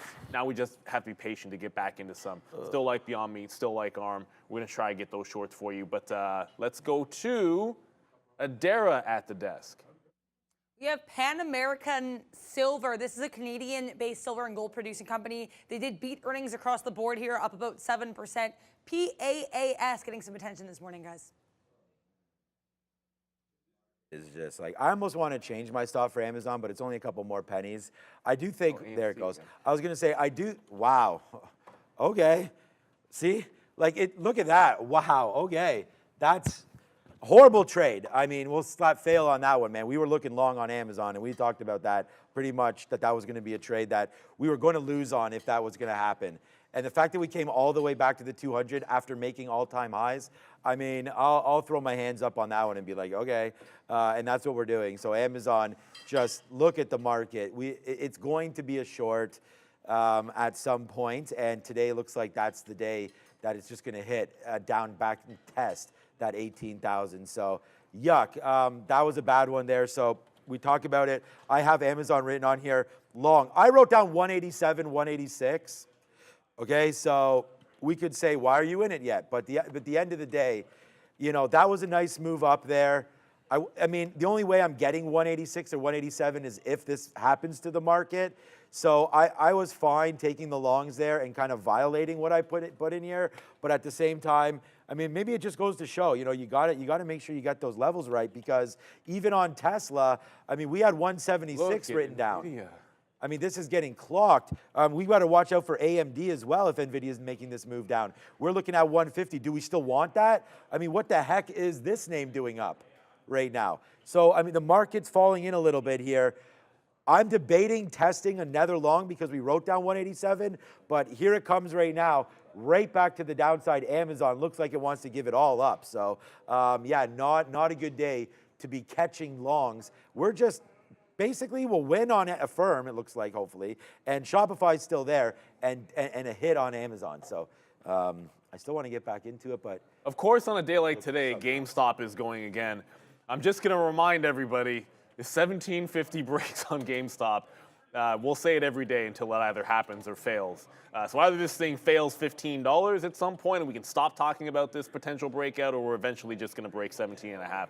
It's going up, which probably, when I see that happen, you know, I look for the short on AMC. There we go. Now let's go to the 3-minute chart.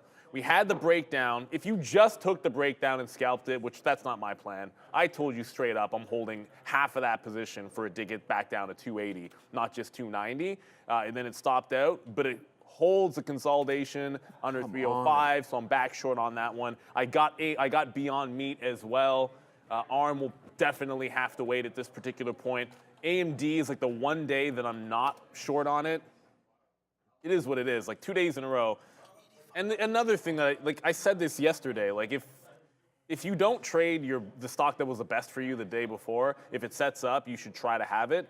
The only thing about AMD is it wasn't close to 155. But now that it's trend down again, I need to be in this if it's going to give me a short pop situation.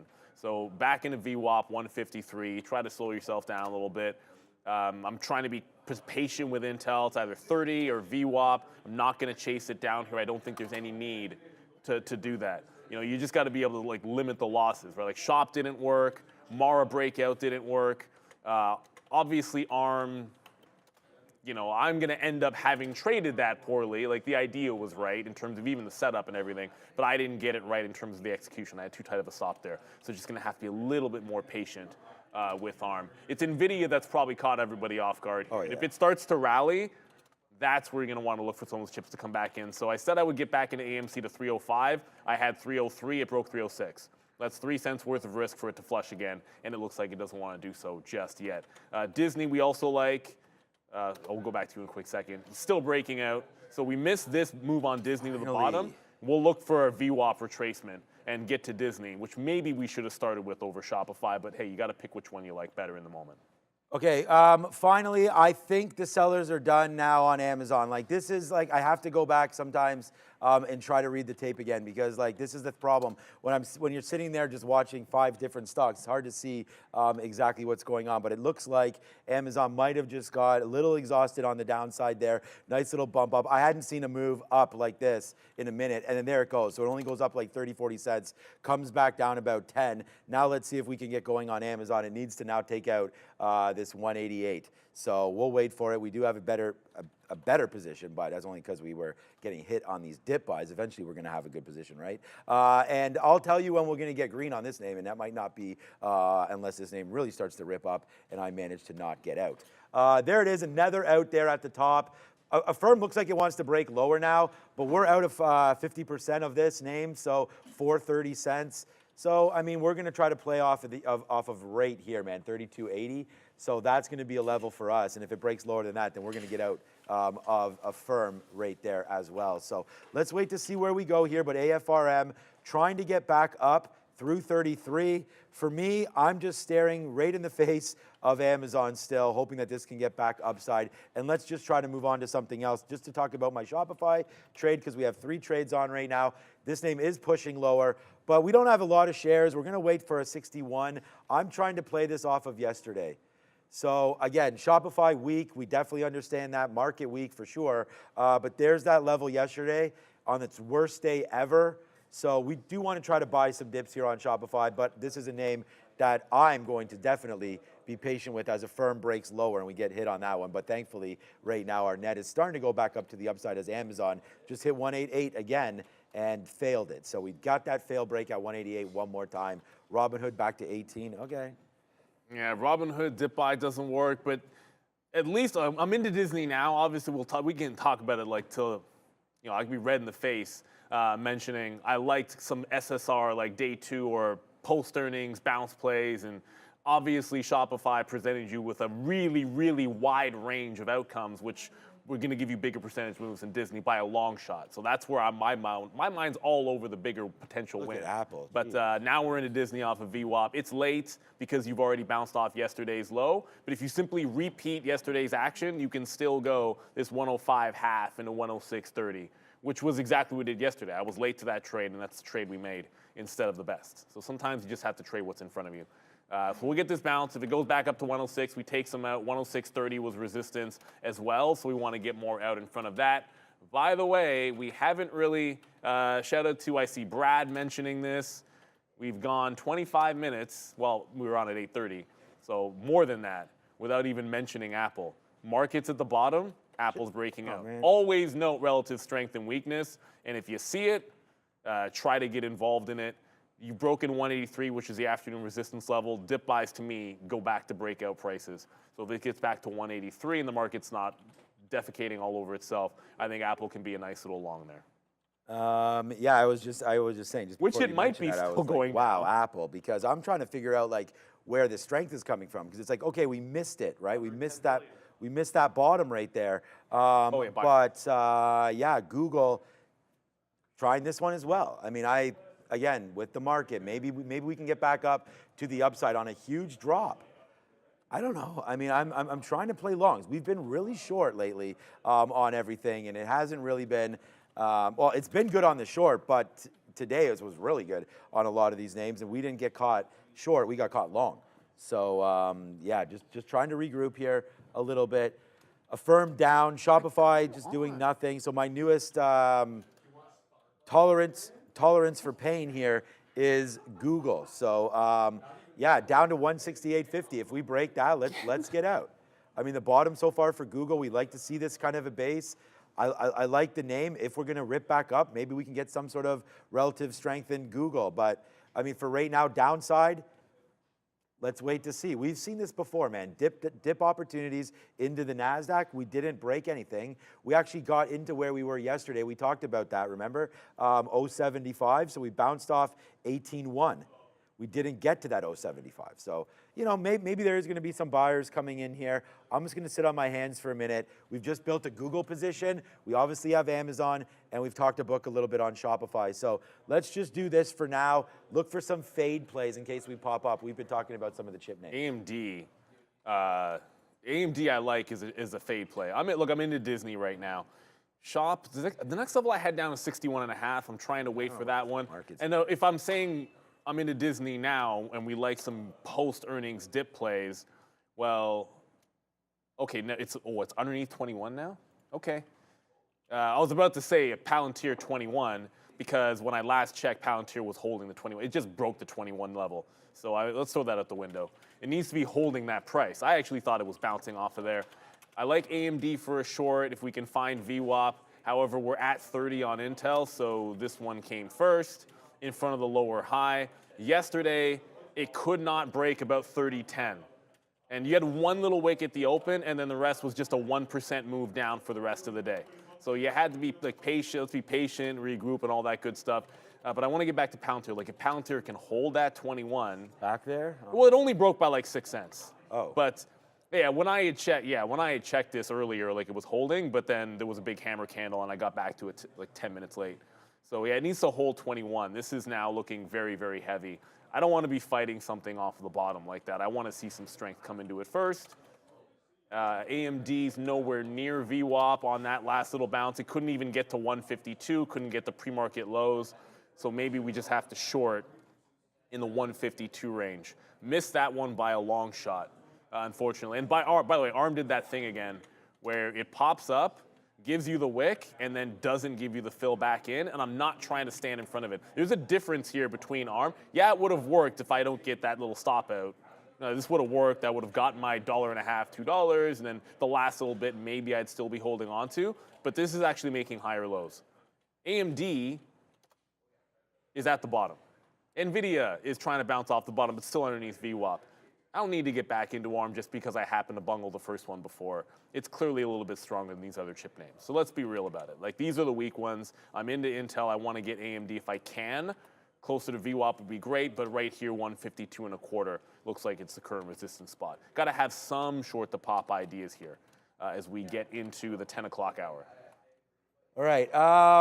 Yeah, so far so good here, man. And I'm going to say a big congratulations to my guy behind us, because leading the way today on the floor is Obi. So congratulations to Obi there leading the way. Today we don't have Big Patty Ice, so we don't have any cheering. But hey, you know, in giving people credit, Obi, as you guys have seen him on the show many, many times. Obi, congratulations for a big day over there, my guy. All right, so there it is right there. And we're trying to put a day together now as Let's Go Amazon. We're trying to like sort of pick up the pieces here.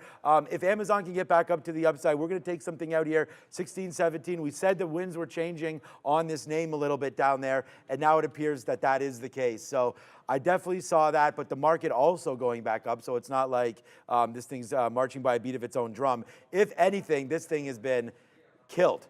So there still is a move back. Like if the market moves back to VWAP, I mean, I don't know if we get to 189, 188.50 or not, but that's where I'm going to put my next offer, 188.50 for about 15% or so of what we have. And then we say, let's ride with Google, and hopefully that one can get back up to the upside here as well. We're only long at 86, man. I mean, this is not even moving right now. So let's go see what happens with Google as it is happening now over at the desk with Adara. Lots of chop and churn here right now for the S&P 500 and the NASDAQ. NASDAQ slightly weaker here than the S&P, which is slightly positive on the day. NASDAQ still trying to get back to green territory right now, down about 0.1, 0.2% last time I saw. Also worth noting here, not a lot of economic data. We had those initial jobless claims earlier today, and we have Fed's daily speaking at 2 p.m. A lot of today, though, as has been the whole week and last few weeks, is going to be contingent on these reactions to earnings, which have generally been weaker. One non-earnings name to take a look at here as well. Seeing this nice pop up right now. Tesla still, though, slightly down on the day after Bloomberg reported that Tesla's doing ramping up its job cuts in China amidst some weakness in China there for China sales. We also have Airbnb. This one now ranging a little bit, but still down about 6% on lower than expected Q2 revenue guidance and revenue growth guidance for Q2 as well. And last but not least, Roblox. This one, despite positive earnings, down about 23% on lower than expected bookings for the next quarter and year, guys. Yeah, Roblox was the wild one, obviously, on earnings. I mean, 30% down at one point. But that move up, like you just needed to be either sitting in it at the open or taking like every single even dollar break to the upside. Robinhood, the next level has come in. We always say this, like if you're going to trade at a price level or wait for specific price levels, then you make sure you're executing there. You know, like Long Hood originally was a breakout that had some success, but then the dip buy, you lose it. It's right back into that $18 level, so that's the next place I wanted to look for a dip buy. Obviously, the short would have worked the entire way, but hey, we weren't looking short on Robinhood, is what it is. So we hold 17.8, we're back up through the 18 even area. The second we're in the teens, we start taking some out. So we try to ring the register there, not another 8 or 9 cents, and we'll get it. Disney's making its rebound recovery. Obviously, this was the better dip buy off of previous support levels. No question about it. Not here to tell you otherwise. Bounced off VWAP. We're going to scalp it to the top, yesterday's high. So like right in here, next level 106, and then 106.30, 106.40. That's where it was reversing before, so that's what I want to respect. Intel, that just hit my first bid. I don't need to have two in front of 90.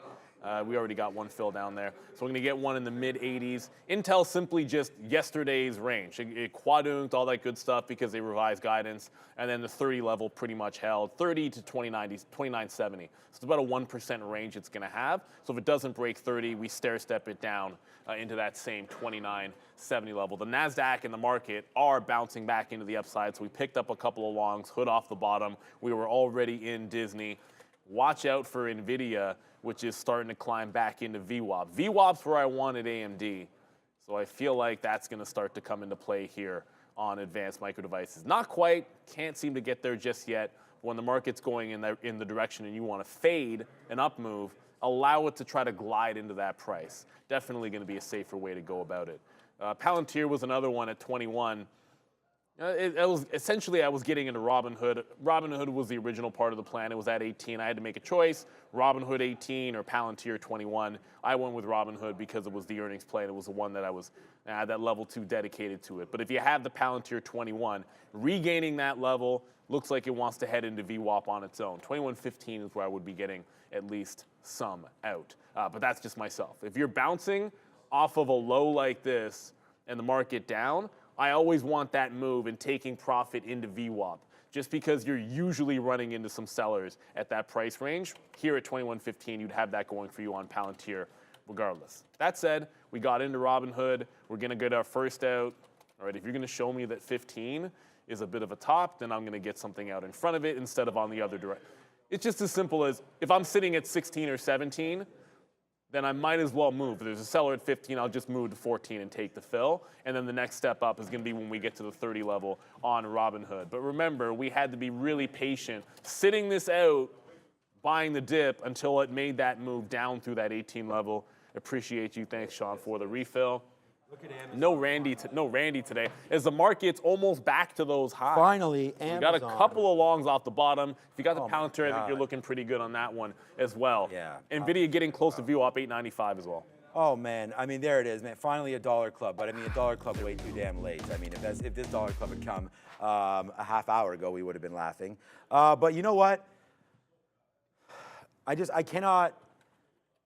cannot win from losing, like as an expression. Like, you know, I picked not picked the bottoms, but we went over to Google thinking, okay, you know, I like this name. It's been pretty strong. I mean, I like the chart here. I've thought Google, you know, we saw yesterday, nice move up there, held out, thought we'd come into a bottom here again. So as this market absolutely rips faces right back up to the upside there, we're stuck in a name, Shopify, that's not doing anything, Google that's going lower, and then Amazon that's already taken our lunch. So we'll take another piece out right there at 188.70 because that's VWAP, and we said if it got back up there. And remember we did that little study. I said if the market's at VWAP, shouldn't Amazon get back up there? That's not always accurate, but that was something that we wanted to put our money on right there. I just heard AMC going back up to the upside. I mean, I said I would. Remember when I said I would not trade this? I mean, it's for this exact reason. Like a $3 breakdown, that like you would have had to take that, and I think it was worth taking because we said in the pre-market. The whole was a bad decision. Look, no, but I don't even. Yeah, I'm not even sure what. It's not about your trades. No, actually, no. I want to say it because I was just gonna the risk was 3 cents and it made 8 cents, but I got very, very greedy with it and held the bulk of the position for a bigger move. But if that's what would have happened to me. That was what I was going to say. Was that in the pre-market we had such a small range that I would have punched $3 and hoped for a complete tank. And then it just did this. Remember I said that? I said I'm not going to trade. I mean, look, I wish I traded AMC rather than Amazon. But I said I wasn't going to trade AMC because I thought it was going to be too choppy. And right there, now it's going back up to the upside. So it was very choppy. One move, now one move again. So I wouldn't be surprised if that retraced. But, I mean, you know. GameStop's holding VWAP for anyone watching. And I got to find a better name, man. I mean, I'm more upset now. I'm upset about Amazon. It's made its way back. I can live with it. Roblox, see what I mean? We said that we'd have to wait for some levels to develop, and it did. It gave us 31.50. I mean, if you're looking short here on Roblox, no better than right there, I think. See, now the market's heading down, and Google, we just punched out. So again, a hit on Google, not that much, but definitely frustrating there, as I thought that was going to go back up if the market went, and the market went and it didn't. So if anything, I think we got to be looking short now on Google.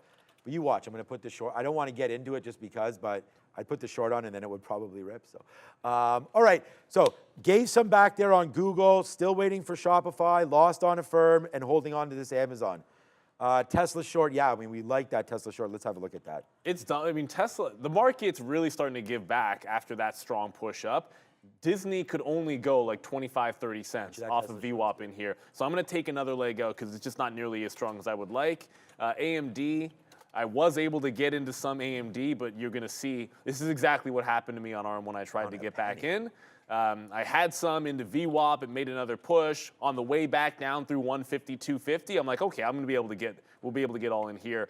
Don't get the fill. I did get some 42s on the way up, but I'm going to take the low of the day. Oh, goodness, and here comes Robinhood again to the lows because, of course, a weak stock is going to be at the low. Robinhood, we got off that 18 bounce. It gave one fill.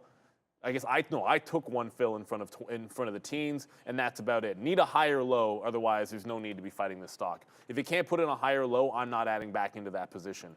That's going to be the rule. I want a stock at least trending if I'm going to have to take a long because the market has been trending to the downside. So AMD, if we get the low of the day, great. No reload on Intel just yet. Palantir, I didn't take the 21 bounce.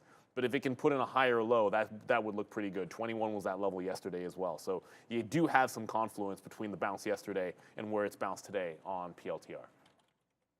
I think our best outs yesterday at that 21 was like 21.40. What was that, right? Where are we at now on Palantir? Well, it's the 19s. Oh, yeah, see? So it's not the bounce that we'd maybe hoped for there on Palantir. But yeah, so yesterday, I just wanted to show you guys yesterday's play off of 21, just to show you guys what the potential is if you're in it. There's 21, and then there it was. Yeah, so that's what we got out. So we got out on the break of the 200. Yeah, so 40, 41s. But we got a lot of it out up here. So into the 20s, into the 30s. Bless you. There we go. Okay. All right. So you guys mentioned, hey, have a look at Tesla. So we're in Tesla right now. And again, it's not just because it's like, hey, have a look at it. We want to make sure that we're trading names that we've looked at, that we've sort of based our decisions on in the past. We've looked at Tesla. We wrote down Tesla up here at 176. With that recent bump in the market, we were a little uncertain if that was going to hold, but it did hold. And we were waiting at 175. Oh, no. Oh, that's the pre-market, right.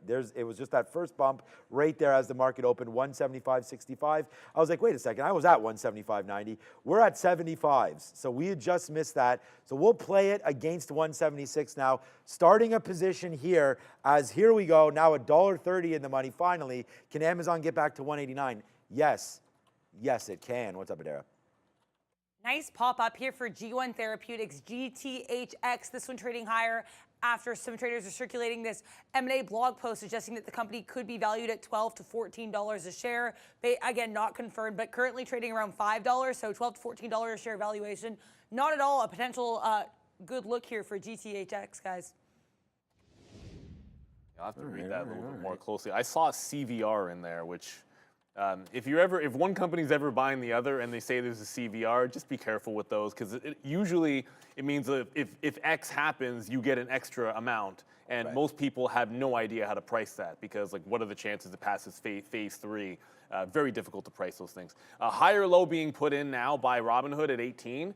So I will go for a reload with a tighter stop. 1790 will be the high. 1780 was the previous low. 1790 is the higher low. So I will reload this at the 18 level and then try to see if this can get into VWAP. I still think VWAP is a target to get most of it out. So if I get the fill in here, then we'll be good to go. Still have the offers in exactly the same spot. I see Mara going back upside. I basically plan on Mara is the same as yesterday. Like when it gets above 20, take shots. So I took a breakout trade into the previous close. That's a pretty simple trade. Shots. Like this breakout back into here. Now something more nuanced because it's 10 o'clock. So either like VWAP bounce would give you under 20s or a consolidation over 20. At the open, you like taking that break shot. But once you get past that, I want things like VWAP bounces, consolidation plays, not breakouts at this time of day.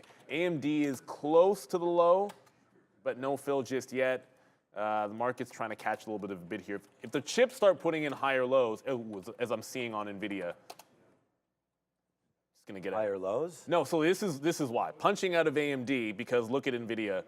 Like, NVIDIA's consolidating with a pretty decent higher low. Of course, the second I get out, NVIDIA is going to break 890. Yeah. But the reason was you're holding right up here with some strength. And if NVIDIA starts going, I figured AMD would, so I was just taking it. If it gets down to the low, it only happens to be 70 or 80 cents. I might have wanted an extra 20 cents on momentum. Is what it is. You have to trade what's in front of you. And I just saw NVIDIA looking strong off 890 for a second, which probably means it's going to break next. Yeah, probably. That's how this morning's gone. Yep, you're right about that. Okay, so Tesla's coming back in a little bit here, which is good for us, I think, anyways. So here comes a nice move down in for Tesla. We are still going to have to hold out hope that Shopify does something as it's coming back in as well. Okay, Tesla, let's go. I'm going to cancel my Shopify bid down here because we're riding with Tesla now, and we're trying to get this short. We've taken out more on Amazon up here as it's hanging around VWAP. Don't want to be too silly by, again, we've been wrong on Amazon, and we've been able to make back like maybe 20%. Hopefully a little bit more if we can get going on that one. But obviously the only win that we're going to have right now of significant nature here is Tesla, as we're now out of half. We just got a big fill down there, like a big one in the 30s. Like that was a big fill there. So happy with that for sure for Tesla. Like we were waiting for that VWAP. Like look at this, VWAP 250. Like, yes, so that's fine. We're back in the pocket now a little bit, so that was good. So, okay. All right, so turn that frown somewhat upside down and put on a happy face, because here comes Tesla trying to get lower here. That's a good play for me. I'm going to put one more bid. I still have a bunch of shares on this name, so if we can get out, we'll put another one at 174 flat, one at the quarters, one at flats, and then if we break lower, great. And if we can get, there it is. Did we get it? No, we did not. If we can get into here, I feel like that could be a good level for us to be thinking about getting out of everything. So we'll do that if it does come up to us, if it's available to us on Tesla. So that's one play there. All right, Shopify making the move down, man. Not sure where we're going to go with that. We just got a hold on the 50 period of Amazon as well. So I'm sitting at 80s. Hopefully we can get a piece out at 80 on Amazon. Yes, again, a little bit of a face slapper there. Sean, man, we should have just done exactly what we said we would do and stick with our sticky note, because we wrote down to Amazon 187. Bottom of the day for Amazon is 187.20. Like, honestly, I can't do much worse. So stick with me, and I promise I'll try to do better. Yeah, that was the wrong decision to get out of AMD. AMD breaking the lows as we speak. I took it out in front of the low, can cancel my VWAP offer. If it gets back to VWAP, we make that call when it gets there and try and get it on the other way. Like, get it on the other end. Like, short it on the way backside. Like, let it hit VWAP and go down. That's the better way to enter. I did just reload. That's going to still keep falling. 150 on AMD is probably worth the defense. Big psychological level. Disney just held VWAP, so goes underneath. Little consolidation, not much of a flush under VWAP, then right back above. So I reloaded. It's still going to have the same take profits, not really changing my tone there. But Airbnb and 150. Oh, sometimes this will be the third time it gets to 150 bucks. So I have to have a different execution plan because it's very, very strong into this. Higher lows as the market's making lower highs. It would have to fail a 150 break. So if it gets above 150 and then fails underneath, I think that would be a short opportunity. But I'm going to be looking for re-entries into AMD, no question about that. Havana Woody, something's making a dollar break. I've not looked at anything. The cheapest stock I traded today was AMC. If there's something making a dollar break, let me know what it is, because I have absolutely no idea anything the other one I'm watching. I want to get back into AMD. We're already in Intel. Robinhood's trying to hold on to 1790. That's the third time we're in a dip buy on Robinhood. We just hit enter again, so it actually goes to Robinhood. We just did the reload on Robinhood. We've got one scalp trade out, but if it can't hold a higher low, I'm done with fighting this one until it puts in some kind of a higher low. You want something trending to the upside. Robinhood broke out, was good for a hot minute, probably a little bit greedy and not waiting for a bounce when we traded off 1850, and then we got run over. Now we waited for it to start bouncing off the 18 level. All right, yeah, we're going to get... Ooh, Palantir was better. Sharif right there. Yeah, Palantir. Yeah, I like that name. It just bounced again, clean off 21. We like some Palantir up in here. All right, so we'll wait, though, to see what we're going to do. Yeah, it's gorgeous outside, eh? All right, So Tesla, good out. Like we talked about it, we were out of half of our trade at that bottom there, and it was good. So like we got out like 10%, 10%, then 50% right there. So if we can reload Tesla up here, I think that's what we'll do. But I'm gonna actually wait for a higher reload. So we're gonna wait for somewhere up into here because again, we screwed up Amazon because we were not patient enough. I can write patience as much as I want to on the sticky note, but if I don't actually follow what we write down on here, that's not very patient. So we're gonna have to now wait. So Tesla upside, we're just gonna do that. We lost too much money chasing Amazon that went right into the level that we wrote down. And meanwhile, here I am, Now, this was the problem early because it broke 190 and then didn't go. This was a huge break, an all-time high break, a 52-week high break. Everything happened right there. We bought Amazon early on dips, and we're in the money $1, really, really early on this trade. But then the market and Amazon just kept on going. We broke VWAP. We got some in there and out there. So that was fine. But then when we broke that, we had too many shares. Then we broke the bottom of the day. Then we tried again, 188. Then that broke. Then we got out basically at 187. Well, that was a mistake. So it was really right there. A break of 188 is what killed us. Then we were able to buy it back. Oops. And now we're starting to get going a little bit on Amazon. So again, lack of patience, but whatever. I mean, we always talk about that, and we just got to deal with it. So there's another out for us again. So this is called patience on the other side, where now I'm letting Tesla work for me, finally, right? Instead of having patience with losers, let's just have patience with winners. So we also did have a bid down there at 147, 174 flat. We just bounced off 07. So let's wait. ARM, we just heard in our ear, new highs right there. So remember what I said about ARM, that I wasn't going to trade it, that I was expecting this kind of chop. You got to wait for it to break certain levels. It did break that 101, came back into 102, and an absolute nothing burger. So for me, I knew it would be an uneventful day for ARM, but for me, anyways, it looks like ARM, you could have, again, you could always look at a chart. The first move was... Yeah, I think it was the two, right? Roblox had a good first move.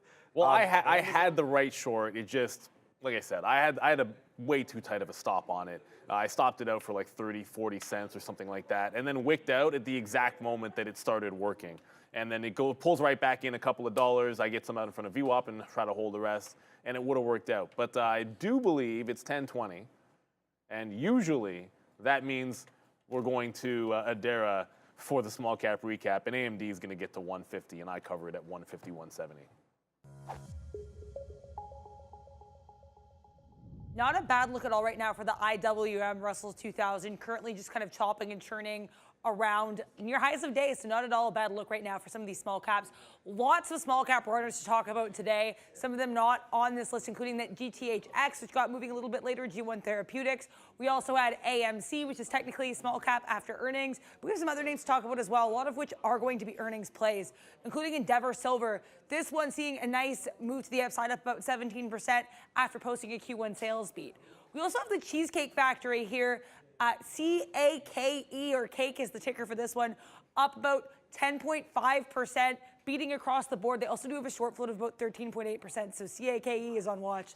Last but not least, Forward Air. This one actually trading lower on the day still, but getting a nice move to the upside, initially gapping down in a pretty significant sales beat and a much larger, significant sales miss, and a larger than expected loss per share. They do also have a short float of about 16%, guys. Yeah. Palantir is above VWAP. So remember 21 on Palantir? You know, a just plan of action is the way to go. Like you can't, if it's not there, you can't trade it. VWAP happens to coincide with like this little 21-13 area. So a long back into that, giving it to 10s. Cancel my stop at the low of the day because you can't have two of those stops in there. Yeah, again, you have to trade what's in front of you. I went over to Robinhood instead. It's like you always just pick the wrong one.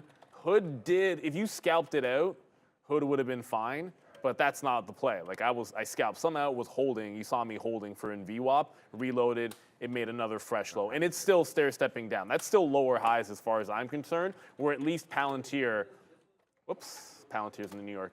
Palantir is making the higher lows and holding VWAP. So we'll go dip buy hunting in something that is strong. Like look at the difference between that and Disney. Like Disney bounces off of VWAP. It's actually consolidating off VWAP here. So when the market goes up, you expect it to go up. It's only up 0.24. But like the post earnings play, still putting in another higher low. And if it gets to 106.5, I would hold some for a breakout through that 106.5, but not the entire position. I want to scalp to that level and then worry about a breakout after if we can add to that. But Disney looking pretty solid here.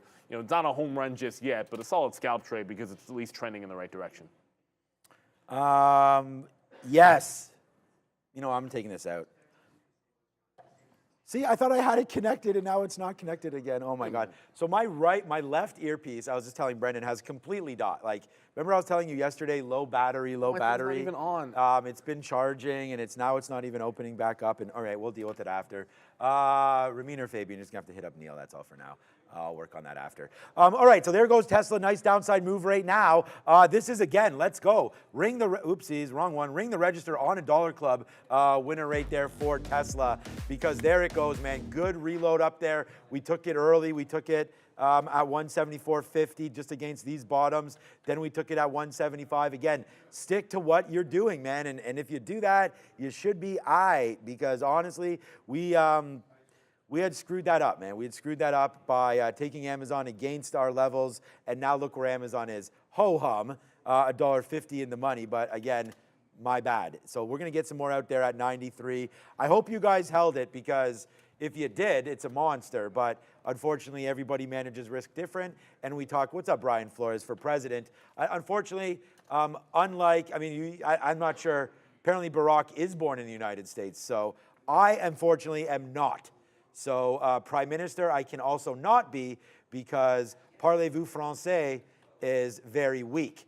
So that won't be happening for me. And then plus, I've tried to leave this place, and they just give me more responsibilities. So I don't think I'm going anywhere anytime soon. So thank you for that, Brian Flores. But yeah, I don't think I love being, in that kind of a spotlight. This is just fine for this. I could barely have enough responsibility to manage my Amazon trade, let alone 450 million people. I had a friend, well, it was a close family friend. I remember when I was a kid, he's like, yeah, what do you think about going into politics? He had that sort of frame of mind, and he was one of those, you could definitely see it. And he said, politics are fickle. He goes, either you just want to be trying to please everybody, or you want to do a job that's simple. Where it's like you know what your goals are in every other thing, whereas in politics, you're just trying to please every single person, which you know is a completely impossible task. But if you're trading, you know exactly what your goal is. You're an engineer, you're building a bridge, you're building a bridge. So anyways, exactly. that was said. It doesn't really build those damn bridges. Well, somebody's got to build. No, I every time I see condos and bridges being built, I have no idea how that even happens. Honestly, to get the concrete up there, and I've heard of cranes before. I understand. So this is actually pretty cool. It is wild. I had lunch with one of our business teachers who's from high school. She said hi, and she remembers everybody. But her son has a construction company. They do a lot, and it's very satisfying. He can see they do cottages and boathouses. It's a little bit different, but good business to be in. But the satisfaction of, hey, nothing was there before, and now something is there that people are going to enjoy. I think that's really cool. See, I have one of my kids, Baxter, he has an AI. He's at an incubator right now looking for funding, and if he gets that, then I'm just going to go work for him. And he's 22 years old. Here's my other guy right now. Shout out to Baron. It's entrepreneurship day at his school. All right. He won something for an AI-generated coloring book or something like that he's been doing. So shout out to my guy right there, putting up numbers at school. They grow up so fast. Yeah, they grow up. Oh my God, so fast. We should show you pictures back in the day, even when you had your little girl there, and Baron at that point would have been 6 or whatever. Well, my fondest memory is always going to be. Let's just say the battle on the dance floor at my wedding. Oh yeah, that's right. You always talk about that. It was won by Baron. I still can't find a video. Oh no. You just have to trust me on this. Before anyone even hit the floor, Baron was having fun to the dinner music. We had James Bond dinner music, and when speeches are going on, and everyone was absolutely loving it. It's that's why we had kids at the wedding, because I know some people don't like it, but I'm not one of those. Kids are more than welcome. I think it depends on your numbers, yeah. Yeah, it's exactly it's what you're looking for. Kids at a wedding, I think, is a heck of a lot of fun, and it's just I think it's great. I've just reloaded Disney. It's the only thing we're still in. It just bounced off VWAP, so this is now the third time that we've gone long, essentially off of VWAP, and it's just a line. It bounces where it bounces. The first time I just sat on the bid on strength, and then the second couple of times here I've waited for it to bounce and then gone long. So VWAP's just an area. My stop is now underneath this 105.39 or 40 level. I mean, it's at 39 if you guys want. That'll be fun. Mara needs to consolidate above. I said this before, like there's a very big difference between a breakout trade that I'm gonna hit and my first out's at 25 cents, so I'm gonna get out when it's wrong, 25 cents, and either you could take a VWAP trade, which would have worked, I didn't, or you could take a consolidation above 20. So now that it's above 20, I wanna see it consolidate above there, then I'll get into a long. That just hasn't happened yet. Meta for a long, well, that was a question, sorry, trading range just said Meta for a long. I'm not going long in Meta without looking at it. When Meta's strong, it's like when Meta's been strong, it's been leading the market. And today, like look at it, it's been rejecting underneath the previous close. So pre-market, it was above previous close, rejects the previous close at the open, rejects it again, rejecting it right now. I'm gonna pass. Like if there's buyers above 72.60, I'd like a little bit better. So the only thing we're in is Disney. I guess Palantir really doesn't want to get back into VWAP to fill me, which could be a sign of strength. I might nibble at the 20 level here as we go to Adara for the crypto update. Got some weakness in Bitcoin, well, crypto in general, but Bitcoin specifically as of late. This Bloomberg article actually saying that Bitcoin is near its largest drop since October 2023. So we're losing some of the gains we made earlier in the year amidst excitement over Bitcoin spot Bitcoin ETFs making that new all-time high above that 69,000 area. So Bitcoin now coming into a bit of a weak spot.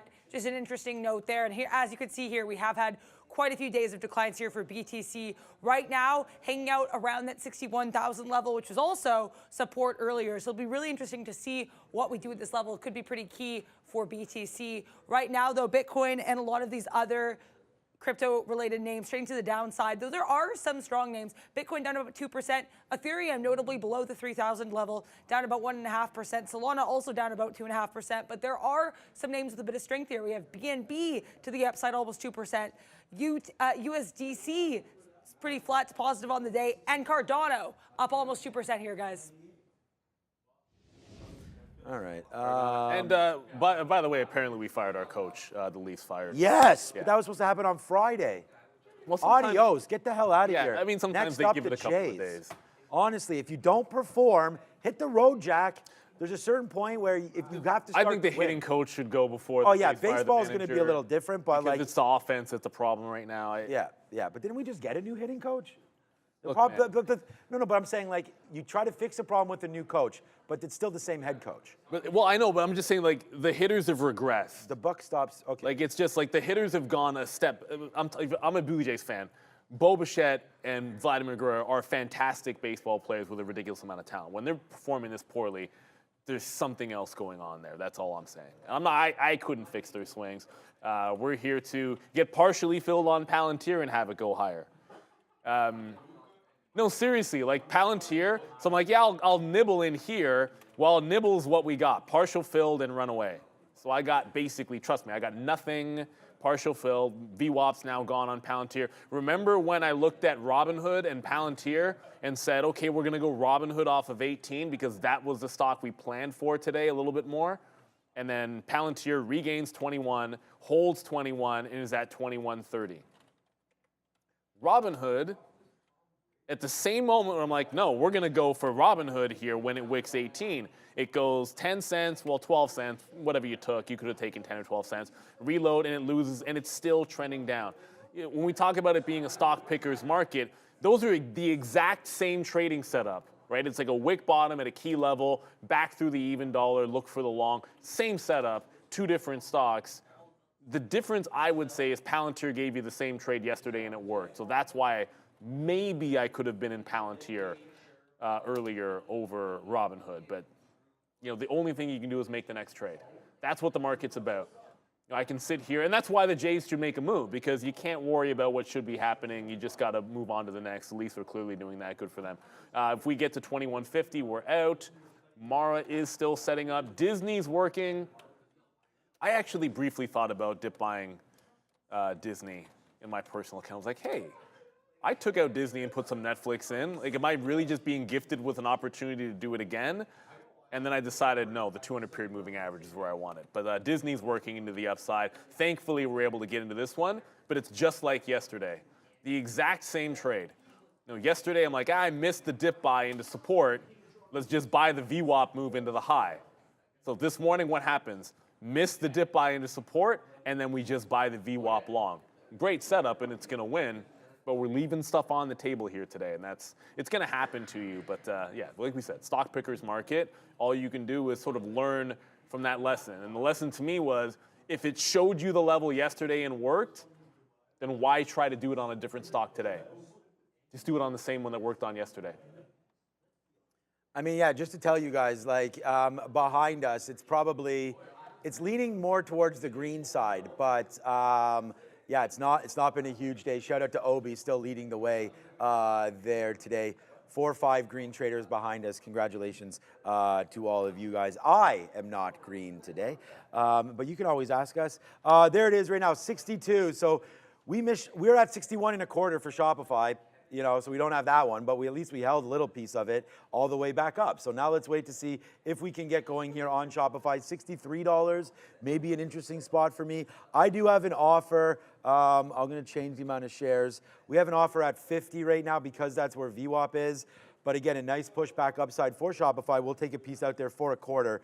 But the risk to reward on this isn't going to really matter. We don't have like a huge piece on this. We were just sort of holding this for that. So let's put a little bit of, hopefully we get it, a little bit of profit in our pocket there. If we bounce, okay, I was going to say, if we bounce off 50, then yeah, I'm just going home. All right, so right there, 187.50 now is the price that we're long on Amazon. We wrote down here 187, but of course it is my losing trade of the day. We're going to be down on Affirm, Google, and Amazon, up on Tesla, Shopify. But yeah, for right now, obviously a huge move back up for Amazon, and it is what we thought it would be, a monster, but unfortunately it took our lunch early. We just have to wait. We just have to be patient and wait, and if stocks don't set up, we have to do better avoiding those. So all good on that one. And by the way, Tesla is making a move. We just took another piece out right there at 70, and right now, out of everything, we only have 15% left. So remember when I said it would be amazing if we got back into here? Well, we have 4 outs down there, so that's why we only have the piece that we do left and waiting for a nice upside move. And we're making, honestly, off of that Amazon trade, we've made back a lot here, but we lost a lot early. So that's why we'll be red and learning lessons, obviously every single day, but you know, you're going to take big hits when you use bigger shares. So on Amazon, I took a big hit because I was getting shares and it broke the level, it broke the 200. I was really excited when we broke 190. Unfortunately, that was the hit right there. Like, we were getting out, everything was fine, but it's this like legging into this long, believing in it, getting a little piece out there, and then boom, once it broke 188, it was hovering around, and then it came back in. Then we were able to get the long, and then now we're making a little bit of bank back on that. So that's good. We were down significantly. Now we're down to just whatever the word under significantly would be. So that's what we're down right now. Let's put that I don't think there is one. It's just less. less than significantly right there. So we'll take another. But I'm not a walking thesaurus. Like, Yeah, I don't think, so we'll wait there. 189.37 for a $1 and $2 winner there on Amazon. I appreciate all of you and all of your patience. I will be running for president. Palantir. Oh my goodness. I just saw someone said they made 1,000 on Shopify. Oh, geez, Yeah. let's go. And that's the thing. Like, I love to see it. I look back. The afternoon yesterday, I said 61.50 because that was the higher low. And today, I go long off of, and it's still a good level. Like, I don't mind going long. 62.5 was that close price area. But when it got to the big one, which was that support level, zoom in a little bit more, look at the move. Like, they clean into VWAP. It gets to VWAP, it's going to be a little bit of trouble. Palantir is starting to. God. All right, Palantir. I'm going to trail this now. Palantir gets to 21.50. I said I was going to be out. We never even got a full position anyways. And Disney starting to head back into the downside. The other thing is AMD which I'm favoring shorts on. The market's at the high of the day. If it fails the high of the day, I'll look for the curl on AMD. AMD is the short that worked instantly. And if anything, I just didn't hold on to it. So if we fail VWAP and the market fails this high of the day, Amazon. they want to be there. But the long is absolutely blasting in here. So many opportunities out there for Down you. 500. Mara also making a big move. I'm looking for the consolidation or the dip buy back into support at that breakout price in front of 20 even on Mara, which is now in the S&P 600, but a little bit of a move in this and CleanSpark on earnings. Time for what's for lunch. I'm not even going to celebrate Amazon because we nailed it. We had the exact right levels, and I just mistraded it. But I just want to say congratulations to all of you. It makes me feel real good about Amazon, some of the love for that. And then it also makes me feel real good about Shopify. So again, on here is all over. Look what we have today. It's for lunch, by the way. I'm going to get to it. 176 Tesla short. I mean, that's absolute fire. Got to trade it, though. Amazon, 187 long. Find me a better call out. AMD right now, 150 long. We were staying away from that one. I don't care where that is. I haven't really looked at it. Affirm was wrong. We had Affirm long 33 break. So let's just see AFRM just really quickly, or 3150 downside. So again, too choppy, right? I mean, we talked about what would happen to me on AMC, what would happen to me on anything that chops around. That happened for Affirm, so that's an L, 100p. And then the other one we have on here is Shopify long. So we've already discussed that. But again, let's see what. If you're going to be guessing what's for lunch, you can do this for lunch. So we'll find out what it is right now. And it's really funny because I said today, the reason why we're not able to do the recap show is I'm on the Diamond today at 5:30. So we've got a busy day ahead of us once again. And it's funny because Adara was like, oh, what do you have planned for last night? I was like, oh, man, we just got to take the kids to swimming and this and that, and we should be okay.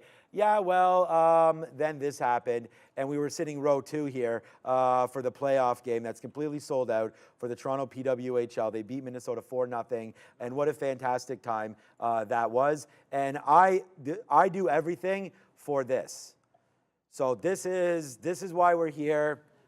This is why we use bigger shares to sit row 2. This is why we do all of that. We're here for family. And she was like, Dad, we're going to the game. And I was like, all right, let's go. So swimming canceled and game going to. And by the way, we're there on Friday night as well for game 2. So that should be an absolute blast. Shout out, Sweet. to the Toronto PWHL team here. Lots of fun, lots of great fun happening there. This is the end of the game, so there it is right there. Good times had by all. Congratulations to that. And what a great experience it's been being part of that league. Like, my daughter has met so many players and now actually trains with PWHL players. So it means a lot. And actually, one of the best players in all of Canada, her aunt and Gia, my daughter, are basically best friends. She brought a pen for her to sign Gia's hockey card yesterday. She went to Michael's and bought one of those silver pens for Gia to sign her card. And yeah, the access we have is like, the parents know my daughter, which is absolutely insane. So we're really blessed to be having that here in Toronto. So I do hope that league continues. And I It's hope, not going anywhere. Yeah, I hope. Oh, there's only 6 teams for now, but Yeah, the league's owned by one dude. They got to get like corporate in there. So Yeah, I mean, it's just a start, and it's fantastic. And the only Minnesota team that is going to be struggling right now is going to be them, because Toronto's going to sweep them. And Minnesota's doing the other Minnesota. and the Vikings forever. Well, no, I'm obviously alluding to the Timberwolves, who are doing a fantastic job. Oh man, It is. they're favored to win the West. I know it's crazy. Look, Ant is an absolute beast. My buddy, who's a big Minnesota fan, is going nuts. But I think that's awesome. It's super cool, and it's a great league and a lot of fun. I definitely want to take my daughter. It is 10:40. And there is a little thing we're going to do right about now at the green screen, which is have Adara and Sector Watch. I'm a Packer fan. S&P 500 only slightly positive on the day, but you might not be able to tell given all of these green sectors. Looks really strong here for a lot of these groups. Health technology, pretty strong here across the board with the notable exception of Pfizer yesterday announcing that we're settling $10,000 lawsuits for its heartburn medication. Also announced $2.8 billion in costs as part of its multi-year cost restructuring plan. So a couple negative hits there for PFE to the downside. Other than that, strong group. Energy, minerals, health services, process industries, utilities, retail trade, consumer non-durables, producer manufacturing, all very strong. So lots of green sectors to talk about. A little bit more weakness here in technology services, either flat or a lot of these names weaker on the day, notably Accenture. Also some weakness in some of these chip names here in electronic technology, but generally lots of upside in these markets, guys. So after all of that, we forgot to do what's for lunch. Ty turns around to me and is like, yeah, so what was for lunch again? All right, so what's for lunch today is something you can barbecue, and it's a favorite. And the reason why I got off topic here, and I'm going to do it again, is because we were going to have this tonight. So we're on the diamond tonight. We're going to have this. I got to get home. I make them myself. You should understand that we're getting closer to playing a little bit of a guessing game here. You can make them. You can barbecue them up. That's the best way. You can throw bacon on them. You can throw mushrooms on them. And you can throw cheese on it. And if you do that, then you are having what's for lunch today. And it is a banquet burger topped with bacon, mushrooms, and cheddar cheese. I love burgers with brioche burger buns. So we'll see if that happens here today with a side of herbed French fries.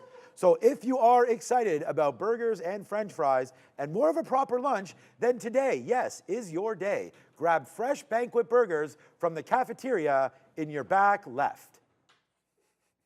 Those are going to go so fast. If you look, I'm telling you, man, the burgers, like that. There's no leftovers. That salad is better be pretty good today because there's a 0% chance. Well, at least on this side, on the trading floor side, we're going to be able to get a burger. Maybe on the other end. But the banquet burger is where it's at. The fact you throw bacon on pretty much anything and I'll be good to go. But we'll see what happens. Yep. At the end of the day, back to trading for a quick little second here. Nah. AMD, I just get wicked out. I'm going to get right back in on AMD. So AMD got to VWAP. I let it get to VWAP. Faded back underneath and then put my stop on the local high. It wicked me out, but if I'm gonna go back to the well on something, it should be the thing that's worked the best, which, I mean, AMD was my best stock yesterday. It was my best stock 2 days ago, which obviously I could just say Tuesday. So if it's gonna fade VWAP, I wanna give it a second shot. So I'm short at VWAP, I'll give it to the local high in here. I am in Beyond Meat off of VWAP as well. Seems like a bit of a theme. So I was at VWAP, it took out a higher low, then fell right back underneath. So we're into it, back underneath VWAP on Beyond Meat. There's a lot of room underneath 7 on this stock. So if it breaks 7, I think it could get a little bit nasty to said downside. But AMD is the more new position. Disney, we did get that profit take, and it's right back. Like, it got into 106. I'm like, okay, now we're holding for Disney to break the highs. And it's right back to VWAP.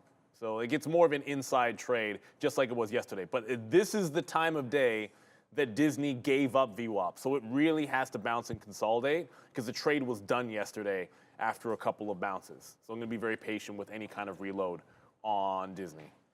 So I just wish around 9:40 or so, I would have just had some sort of an emergency where I've had to leave my trades and attend something because honestly, like that first little move down there, and it wasn't even that little, caught me completely off guard. Now Amazon's right back into 190, right where we had thought. We had really liked this play. Again, look at Amazon. We were going long on it. It's up 1%. The market is down or flat right now.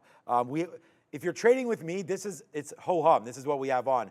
$4, almost $3 here on Amazon. And when we break 190, this will break that top again. So Amazon, we're in the money, 250. That's legit. And then Tesla, we're in the money, $1.50, as that comes all the way back down to the bottom again too. So if you're holding whatever I'm holding, then you're good to go right now. Shopify, we did take a piece out there for 25 cents.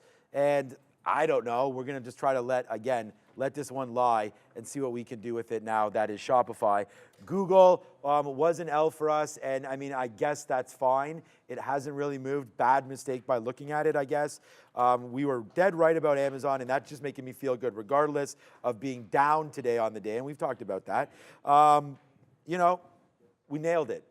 We nailed it with Amazon, just did not nail the execution, and that's always going to be something that I'm going to have to work on, as we always talk about here on the show. So patience is a virtue that is sometimes hard to possess when you're sitting in these chairs, but we'll do better on that. There goes Shopify back up to the upside right now, finally starting to go. Let's see if it can bounce off there. We may reload that 50-period moving average. Amazon trying to break 190, debating going long on a 190 break again, but it burned us so much the first time. Man, that stove seems warm. I'm not sure if we should be touching it again. So let's wait to see here with Amazon all the way back up, but great job for anybody that sort of believed in that trade and did not have the outs that I did. So there it goes. Feel good about giving it to you. Up to 190. It's Amazon.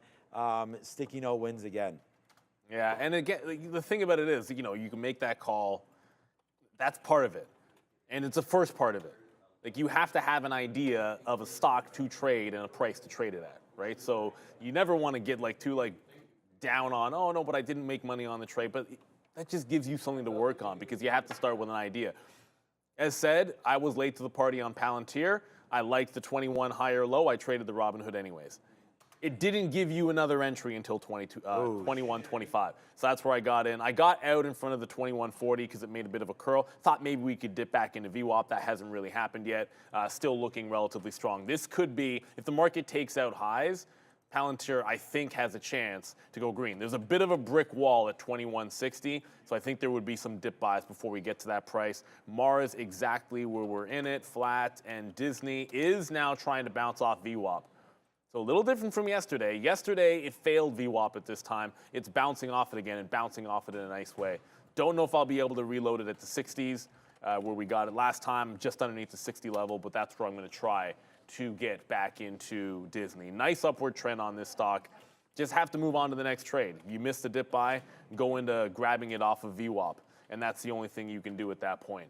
I see Starbucks is moving. A lot of people are mentioning that. I just wanted to point out, we got AMD again into the local high, and I'm watching NVIDIA pretty close because for whatever reason, AMD's trying to take out 152.5 while NVIDIA is still putting in some lower highs.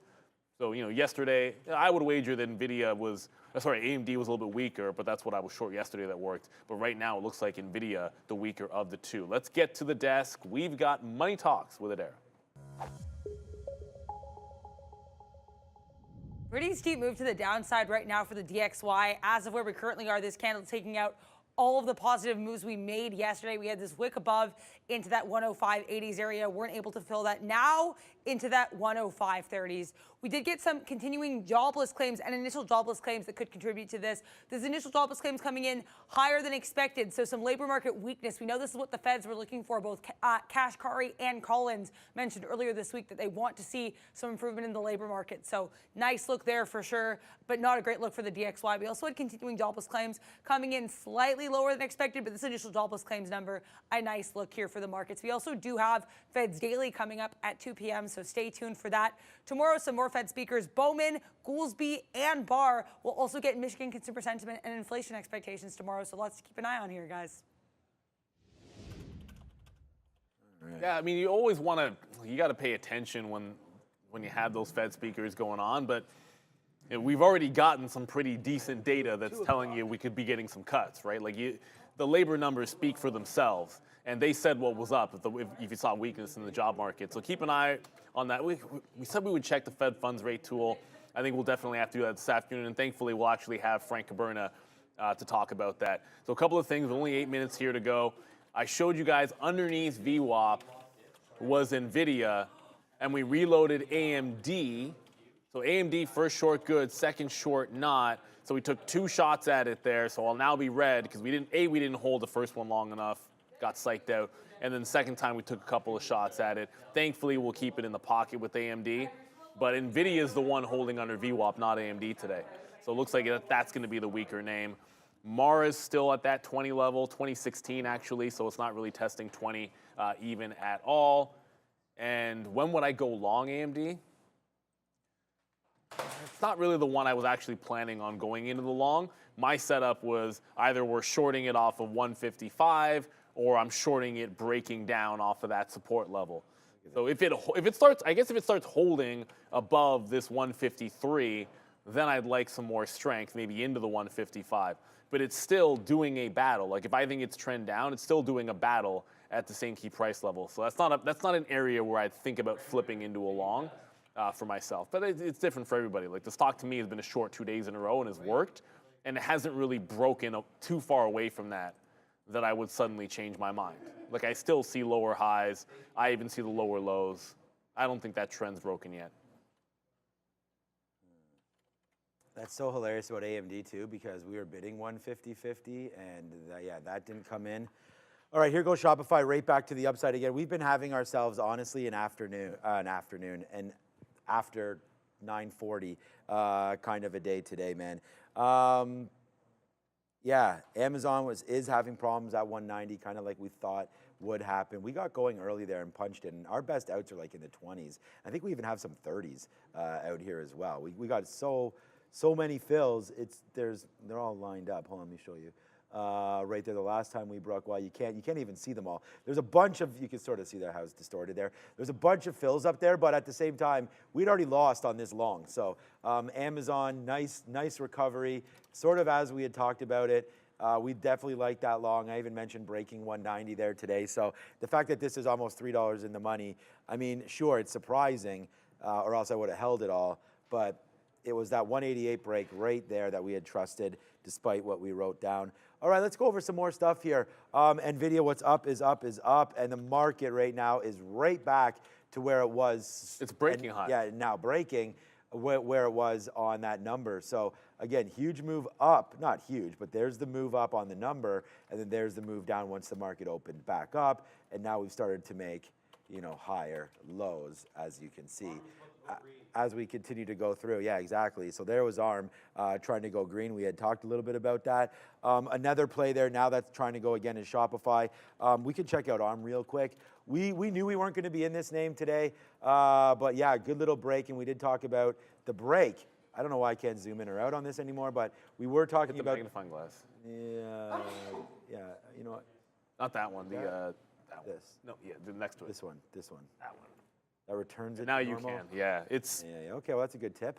All right, so, now I got to put this back on.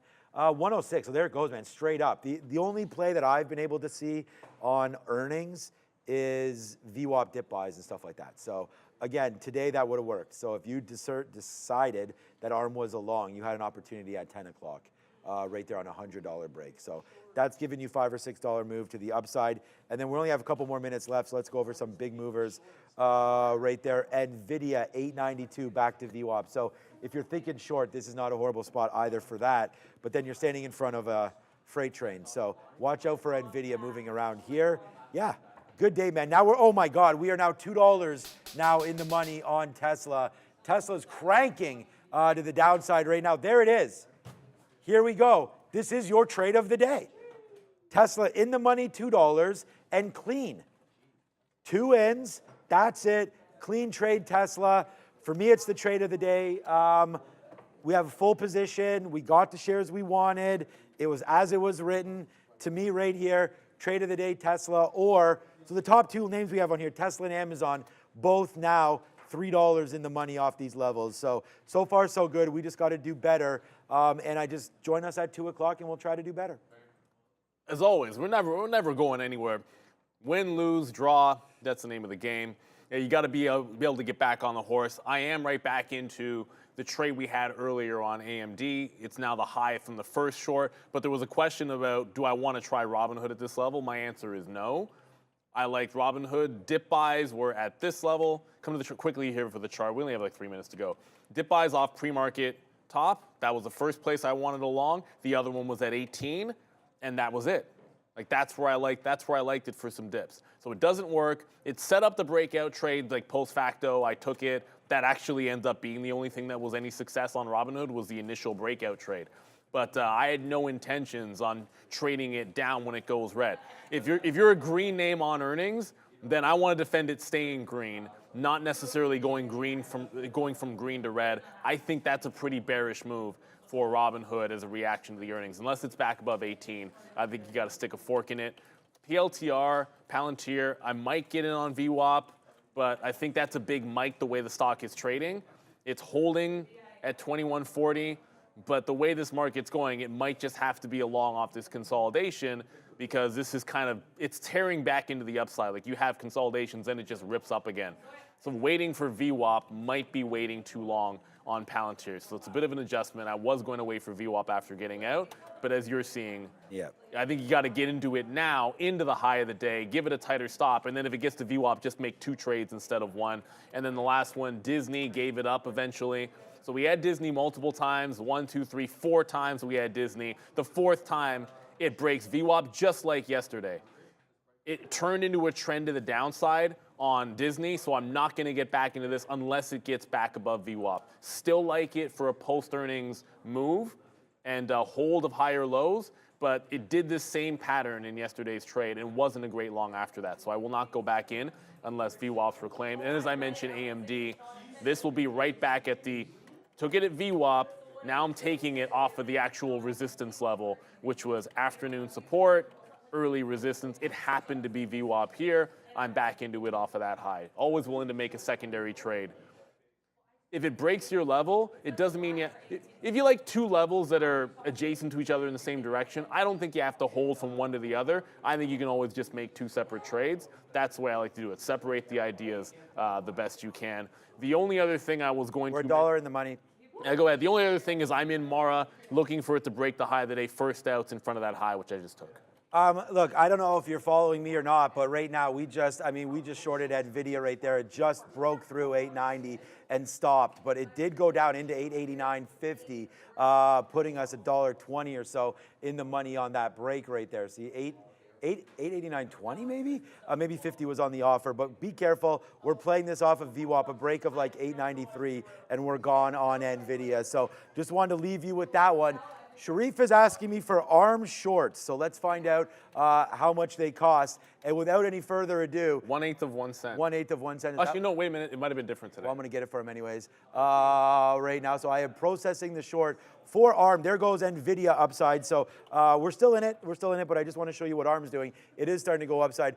Sharif, yes, it is very, very cheap. So for 1,000 shares, it's $1. So we will hit accept. I'm not even going to ask him, and I will push submit. So there you go, Sharif. You now have the ability to short ARM for very, very cheap. So there it goes. All right, good day so far. You know, the market's been moving. So watch out for your key levels as Amazon's back to 190 one more time. All right, Amazon's at VWAP. We're short. Let's get it over to the main show here on your midday. It's Sharif and Adara. Learn to trade. See you guys. See you guys. Yes, yes. What is up, beautiful people? Welcome to